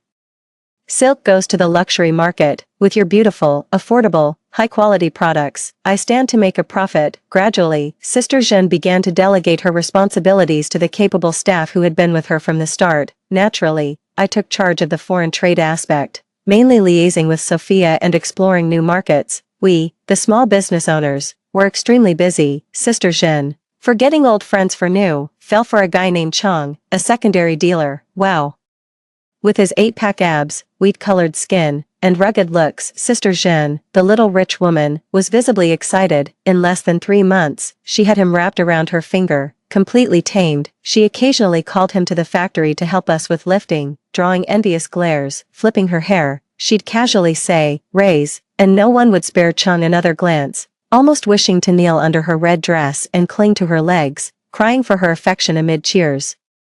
Sister Jeanne nudged my shoulder. "Pretty girl, don't you want to find someone too? I have plenty of good prospects, teachers, doctors, all suited for a good girl like you. We've got the money and the looks. Now's the best time to find love." I couldn't help but twitch my mouth, astonished she'd turned matchmaker. Pushing her away gently, I rolled my eyes. "Sister Jeanne, when do I have the time? It's true we have money and looks, but I'm not free. I can't afford to waste time on anything else." Sister Jeanne chuckled and handed me a restaurant address. "I don't care. I'm giving you Friday night off, with pay. Go if you want." or don't, there are plenty of men, I can find someone even better for you. Yeah, she sounded even more like a matchmaker. I took the note. Of course, I didn't go. Lately, I've been receiving letters from Sioux City. Uncle Jiang and Auntie Song sent me money every month, which I saved without touching. Jiang Muchuan also wrote to me, but I didn't read his letters, burning them instead. However, one day, I received a letter from Zhao Zilan. In it, she wrote that she had aborted Jiang Muchuan's child because he refused to marry her. She somehow thought I was to blame and wanted me to talk to him, skeptical, but recalling Auntie Song's choked voice and Uncle John's graying temples. I couldn't help but write a brief letter to Jiang Muchuan. I said, Uncle and Auntie are getting old. Jiang Muchuan, you're their only support. It's time to grow up. In the following 2 months, I didn't receive a single letter. I realized love is a terrifying thing. I lost myself to it before. And now there's the messy entanglement between Jiang Muchuan and Zhao Zilan. I need to keep my distance from love. Using paid leave to meet potential partners seems like a waste, doesn't it?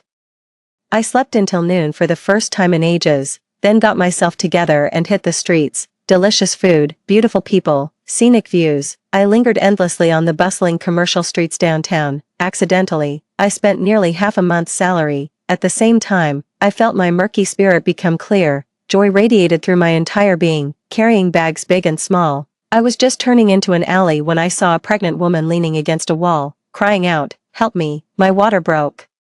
I felt dizzy, ran out of the alley, and called for help. Someone immediately dialed the nearest hospital. A kind-hearted cyclist quickly borrowed a flatbed cart and panting, rushed the pregnant woman to the hospital. We were breathless and collapsed in the hospital corridor. I lost one of my shoes, and my meticulous makeup was smeared all over. The cyclist, too, was a mess, stained all over his face and body. The pregnant woman's family rushed over and couldn't stop thanking us. We exchanged smiles, waved, and left. Exiting the hospital, I was so overwhelmed with joy that I sprained my ankle. The cyclist, pushing the borrowed cart, stopped in front of me. He made a familiar eyebrow-raising gesture. "Come on, I have to return this anyway. I'll see my good deed through and help you out." After returning the cart, the cyclist also took me and my bags on his bike to my apartment building. To my surprise, Sister Zhen and Brother Cheng were waiting there, seeing my sorry state. Sister Zhen rushed up to me. "Good heavens, Anan, how did you end up like this?" She glared menacingly at the cyclist. "Song Yiming, is this how you date?" Swelling up a pretty woman's foot, that name sounded so familiar. Such a melodramatic turn of events. The cyclist and I stared at each other, eyes wide. The next weekend, I took my paid leave, and awkwardly dined with Song Yiming at a restaurant. How awkward. The doctor who I thought had given me abortion pills turned out to be my blind date.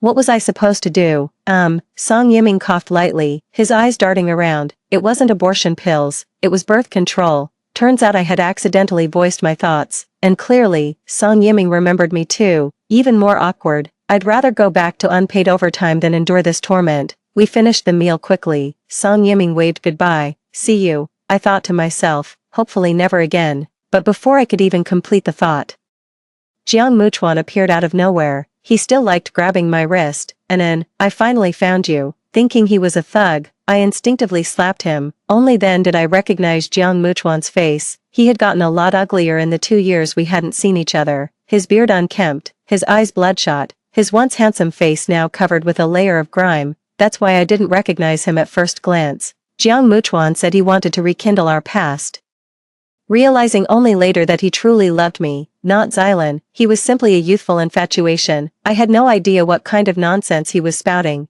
It infuriated me, yet amidst the crowd, I didn't want to make a scene by arguing with him, so I blurted out, "You're too late, I'm already in love." Jiang Muchuan's eyes were bloodshot as he protested. "I don't believe it, Anan, I know I was wrong. Please come back to Suzhou with me." While we were caught up in the dispute, a hand suddenly reached out.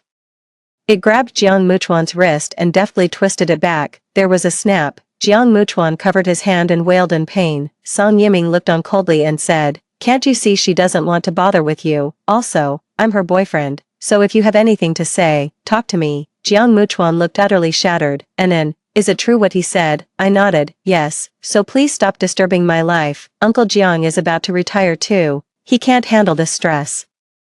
If you still consider them your parents, you should go home early." A few days ago, Aunt Song suddenly called me to say that Jiang Muchuan had a falling out with them and ran away from home. I didn't take it to heart, only to find out he had come looking for me. It was absurd. Jiang Muchuan was persistent and followed me and Song Yiming around for many days. Song Yiming and I had no choice but to pretend to be a couple and started going out together. During this time, we inevitably talked. Gradually, we got to know each other better. I learned that he had turned to the black market to raise money for his critically ill mother. In the end, he couldn't save her and didn't want to stay in that sorrowful place, so he moved down to the city of Guangdong. Our life stories strangely resonated. I began to empathize more with him, and seeing him no longer felt awkward. Instead, we became good friends. I discovered that we both cherished freedom and dared to dream and act boldly. Finally, one evening, Song Yiming and I sat by the shimmering riverside, under the afterglow of the sunset. We couldn't help but exchange a tender kiss. From the corner of my eye,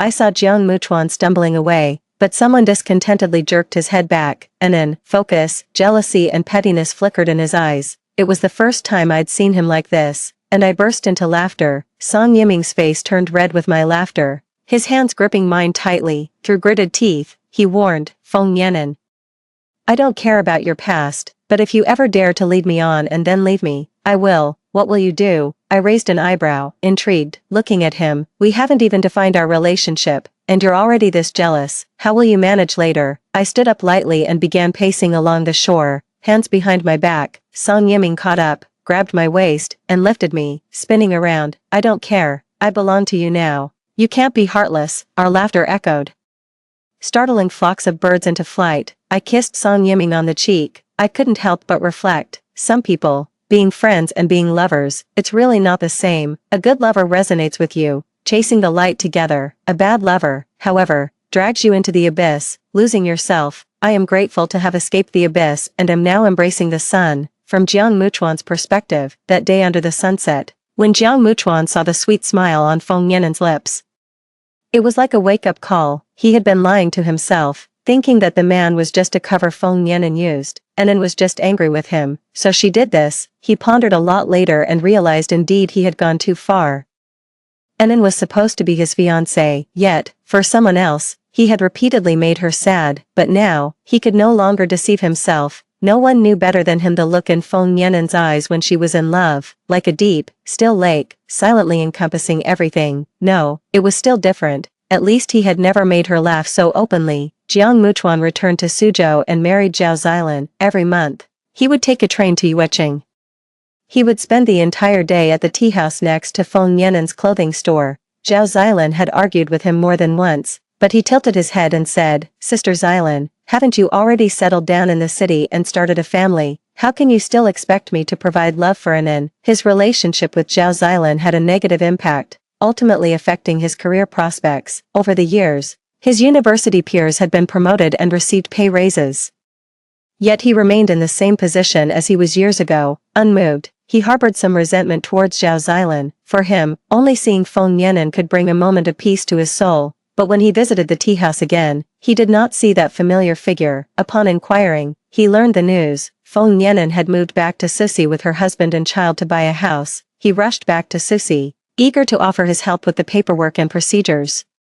But when he arrived at the Feng family's courtyard, dusty and weary, he saw the person he had longed for, nestled in Song Yiming's arms, sharing childhood memories. In their arms was a delicate little girl, their 2-year-old daughter, Song Yining.